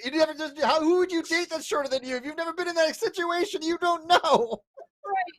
Exactly. It's like you're patting them on the head. It's like, no, I prefer look somebody in the eye. But I mean, again, preference, right? I'm not saying that I wouldn't date somebody shorter than me, but and at the end of the day, is that it doesn't mean this person has any negative feelings towards me. It doesn't mean they don't like me. It just means that they're not interested in pursuing a romantic relationship in that regard. It's not a negative feeling in any way, shape, or form. It's the same with if they said I don't like short people because they're all assholes. Well, okay. Well, hold on. I can't control how tall I am. Yeah, when they say I don't like short people, that's a whole different ballgame, right? That is everybody's I put out a thing about this, and pretty much everybody who responded to me was like, "Oh, I'd totally put your stuff on top of the fridge," and I'm like, "You guys are dicks." No, I mean totally. That's a given. Yeah, that's a given. Helios $2. That caveat would be the first thing edited out. Yeah, of course. Yeah, cut out. Of course. That's the point. That's the point. That's the point. You'll notice that something will be taken, and the beginning of it and the end of it will not be there. That's part of making it. I've noticed that people, particularly with certain things that I've said, they completely leave out the second half of a sentence. It's like you just cut it out halfway through. Dude, I'm sorry I interrupted your sentence with the middle of mine. I had somebody send me a little clip the other day, where it was like I was saying something. The person who sent it to me was the person talking to me, and then I was more saying stuff, and they clipped out what he said. So it was just like one long thing that I was saying that it made it appear be completely different context. And they're like, wow, this person dishonestly edited it, take what I said out, so made you sound like this. And that's people are and they're sending these videos out. It's like, look what Steve said here, or they're juxtaposing me with somebody else and making it sound like I'm having like a weird conversation or something. It's like, I would. by the way, welcome to YouTube. People will be dishonest. They'll do dishonest edits. It's just these are dishonest actors. But all right, we got 2 more to get through, Chess. We got to get through. I would love for the people who follow us, who are like in the chat now and in the future, like the people who actually like care and find this stuff interesting and funny, if like Mr. Serious and Ilya and Sean and like if all these people, Boy of Ink, all just went through a couple of videos and clipped together like the worst they could possibly make us sound and have a contest, and we'll play the videos, and they can't be longer than like a minute and a half, and see how bad you can make us sound by like just editing the hell out of whatever we said. Do it. Yeah, that's a lot of work. Ashley Leach for $5. Thank you, Ashley. By the way, Ashley was the one just recently. Ashley had sent me a very nice comment on Facebook, and I had asked her, can I make this public? Because you guys know that people send me stuff, it stays private 99.9% of the time, unless it's I mean, there are times you have to release something. Clearly. Extreme searching is but it's rare, and so I can't say that it never happens, but people know what stays. I value security and privacy, so I really do. But she sent me this really nice thing, and I did post it on my Facebook, and I posted it on my Twitter. It wasn't for adoration; it was the fact that this is the one person who says something nice that somehow learned something that they didn't know before or made a difference. That makes it all worthwhile. That's my payout. That's my reward. Is them just getting something out of it, and yeah, it feels good. Okay, is that ego? And John is okay, right. sure. It's cool. That's ego. Okay, but is it negative? No, it's not negative ego. I think it's healthy. And I praise. But thank you, Ashley, for that. Sean is correct. It's quote mining. And Helios for 5 said, if I got to redesign Chesh's house / apartment, there would be no shelves under the height of 6 feet. All of the chairs would have wheels and hardwood floor. Why? Why do you hate me? Of course. And by the way, but you notice something, Chesh? Like, the name stands out to me, right? Because I read. Oh yeah. People write this kind of stuff, and it means a lot to me. It really does. I mean, so. I don't forget about people when they say nice things like that. I really, I'm not just trying to blow smoke. It affects me. It affects me very positively. Yeah, it does. Because he doesn't shut up about it later. Atheist linguist. He's just because it doesn't happen very often, right? I got to take what I can freaking get. All right. Atheist linguist for 5 said, maybe Chesh should hook up with Doc, Dopey, Grumpy, Happy, Sleepy, Bashful, or Sneezy. Maybe, right? And by the way, if you guys get a chance, make sure that you're subscribed. A couple people have saying that they thought they were subscribed and they didn't. So check it and maybe, yeah. Double check. And number 7 is having a lack of interest in who you are as a person. And I'm not interested in what Steve's going to say, or my interest in what he's going to say is definitely not as high as my need to pee. So I'll be back. Okay. Okay, real quick. So, yeah, a lot of these people don't actually want to know you as a person, right? A narcissist, they don't care about you. That's all about them, right? They don't want to know about your details. They don't want to know what happened when you were growing up. They don't want to know, who your actual real life friends are. None of that person, nothing means to them. To you, you're not. To a narcissist, you're not a person. You're a means to an end. You're a means for them to get their fix. You're a means for them to get the negative attention they crave. Ashley says, Steve, you were so kind and responded quickly. I appreciate you and your channel. Thank you for being humble. And remember, remembering me is amazing. But you get shit for being, if you're humble, like, look at Steve, he's acting like humble. No, this is actually how I am. And the way I can actually verify that is if you want to go on my Facebook, go on my Facebook. I have people that have known me 50 years. Literally, my babysitters from when I was born are on my Facebook still. I have been pretty much the same in my entire life. I'm nothing really different. And so I always actually had, if anything, low self-esteem for the fact that people knew that they know now is that I had a speech impediment. I went to speech therapy for years, and it really bothered me. But thank you for your kind words, Ashley. Let's see. Number 8, a huge sense of entitlement. You owe them everything. That again, we just had an episode on Karens, right? I mean, if Karens are the most entitled people in the world, I don't know what is. I mean, they are the epitome of entitlement, right? They think that the whole world revolves around them. And again, we've all experienced this on YouTube. We've all experienced it in our relationships. We've all experienced it in our work. That they have a sense of entitlement, and you recognize it more now. And matter of fact, the whole thing with the Karens, man, I got to tell you, most of us recognize these things instinctually, right? We've seen these people before. We've dealt with them. We've all had somebody that says, "Can I speak with your manager?" We've all have it. We've been in a job, but now you're recognizing that other people are recognizing it. And there's a pushback on it. Well, it comes with education, right? Now that you're aware of it, you can actually start to recognize it. Correct. How are Steve's babysitters still alive? Hey, free to play. Enjoy your time out. No, I'm just kidding.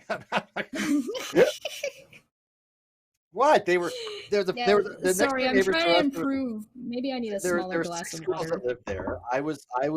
I moved when I was 6. I was in Northwest California, but they were I was 6 years old, and they were like, what, I don't know, 12, 14. I think the oldest one was maybe 20. They're still alive. I mean, they're like 65 right now. I think they're just being mean poopy heads to you, Steve. Oh, I know that, but I'm gonna be a mean poopy head back and block them. No, I mean, but they're not that old, dude. Come on. So for number 7, there's something that I noticed a lot on relationship advice and Am I the Asshole? And it's usually about something along the lines of, my boyfriend is so interested in his hobby that he doesn't have time for me. Or my girlfriend is interested in this and I think it's a waste of time. Or my girlfriend wants to talk to me about this thing that she does and I just don't care. You don't have to be interested in every single thing that they're doing, but you should be interested in them. If you're not interested in the person you're dating or the person you're with, even though you might not be interested in the topic, then you probably shouldn't be with that person. And if you're noticing that you don't tend to care about anything that anybody is interested in unless you're interested in it, then you, like, whether you're dating them or friends with them, or if you're not really friends with these people unless they're talking about something that you're interested in, you may want to do a little bit of self-reflection. Yeah, I mean, again, there's a lot of topics I don't really know much about, and I have really no interest in. But if somebody I care about has an interest, like I mean, Treasury knows I don't know crap about art. I can't draw a stick figure. I don't know fuck them. Oh, I'm not an artist. However, when she does her art competition, I can go, hey, that's some good shit, right? I can say, hey, look, there's actually some competition here, but you know what? You're definitely in the running, which I told her. I give her my opinion from somebody who can appreciate art beauty, right? I can appreciate art. I can say, look, this is, I like Van Gogh, and you know, I look at a Picasso, and I can, Salvador Dali is one of my favorite artists of all time. I can appreciate art. I have no interest in doing it. Like zero. I can be friends with Team and Fight and not be that interested in flat Earth debates. Yeah, I can be friends with them, and then I can watch their videos and participate in their chat. Whether how interested I'm into the topic might not be relevant. I might just actually like them. Weird, I know. But this was a big topic, and I know we just barely scratched the surface. We're probably going to dive in a little bit more. I don't know about next time, but I got something kind of planned for next time. Soon. You know. Yeah, I mean, but soon. There's definitely some other things I want to talk about. More on communication. This is kind of part of that, though. Absolutely. Yeah, I mean, I'll show maybe next time what we can dive into. Well, I don't know if it's like very next time. I don't want to kill a particular topic, but this is a huge topic. Yeah, but I mean, just to give you an idea, like for example, like I'm sorry, we got so much lag right now. I don't know what it is. I apologize. I'm so sorry. Please, I'm the victim. I need rescuing. Save me. It's obviously me that's just interrupting everybody all the time. It's definitely her. No, it's definitely her. No, it's. I'm telling you guys. I have this people leave comments. Steve, you got to stop interrupting. Or why is everybody interrupting you, Steve? And I'm like, listen, we've tell people we're not doing it on purpose. There's lag. I have the same thing with Chris every so often on Over and Under. That's her. It's hard to See, tell that's her sometimes. hand gesture. Yeah, that means yeah. But I mean, I got the lag myself. I can actually see myself move, and then on the call, Yep. it actually moves like half a second later. But anyways, Bull, can you put up the last slide? We're not going to go over it, but I just want people Oh, to did we get see 8? Oh, we get 8. Yeah, I went through all of them. A huge sense of Yeah. entitlement. You owe them everything. Yeah. Okay, cool. Yeah, we went over it. So I mean, but this is like this little quick shows how there's different types of narcissist, how they overlap. This in itself would probably be a whole show, don't you think? I agree, absolutely. Yeah. So I think that we're going to be doing this. I haven't seen on the internal yet. Yeah. So I mean, Waiting for it to come up. I think we might get somebody to actually help us with that, and that might be a whole 2-hour episode just on the overlap. And by the way, there's more than just this too. Yeah, there's more than just this. This is high functioning, malignant, fragile, but there's also vulnerable narcissist. There's also antagonistic. There's also grandiose narcissism. There's narcissistic rivalry, narcissistic adoration. There's a whole bunch of different things. When I was looking at this topic, going, "Oh my God, there's no way we're gonna get through all this." How about we put this Venn diagram out for people to put their own things in? So we'll leave the fragile narcissist, malignant narcissist, and high functioning narcissist, and then leave the circles as they are, but empty the circles and let people fill in what they think should be where. Sure. Well, you're the artist. Or can you make that happen? if they want to be sassy, they can put in who they think should be there. Well, you do have a channel called That Time, or well, the channel's name is That Time of the Month, but you have a show. But you do you, boo. That'd be fun. Yes, but anyways, we gotta wrap this up. It has gone way over. I want to especially though thank you guys for all the support you guys have been giving us. It's this is hard. I gotta tell you, I really have been like overexerting myself this week trying to read about stuff for content because I have actually I got something every day this week because I got interviews coming up. I have be an interview tomorrow on his name's Hayden on his channel. Then I've got Over and Under on Wednesday, and I've also got Agree to Argue with Dr. Fazrana. And I feel like I'm studying for midterms this week, because this was a lot to read about. It's a lot. And I feel like we didn't even do justice to it in any kind of significant way, but enough to get people. You would be able to do an entire show on each one. You could do a show on each piece of the triangle, and then a whole nother show on how they interact with each other, and then you could go into the 8 and do a show on each individual one if you really wanted to. There's also an interesting comment. My son is a great guy. He was bullied in high school. He believes he believes the flat earth. He doesn't argue and lets everyone agree to disagree. When he tells someone he believes what he believes, he gets bullied really badly. Yeah, I don't think anybody should get bullied, but yeah, nobody should be bullied for their beliefs. Well, I did ask Blessed Nana, I said, why don't you help him come to the reality of the earth being a planet? Like, that's what I would be trying to do. If it was a friend who I actually counted as friend, or kin, or my son, or whatever, I would probably you want to be the rescuer, but an honest one. Right. I would be. Well, there's something to be said that they also responded with, I don't care, I believe it's a ball, who cares what people can believe what they want.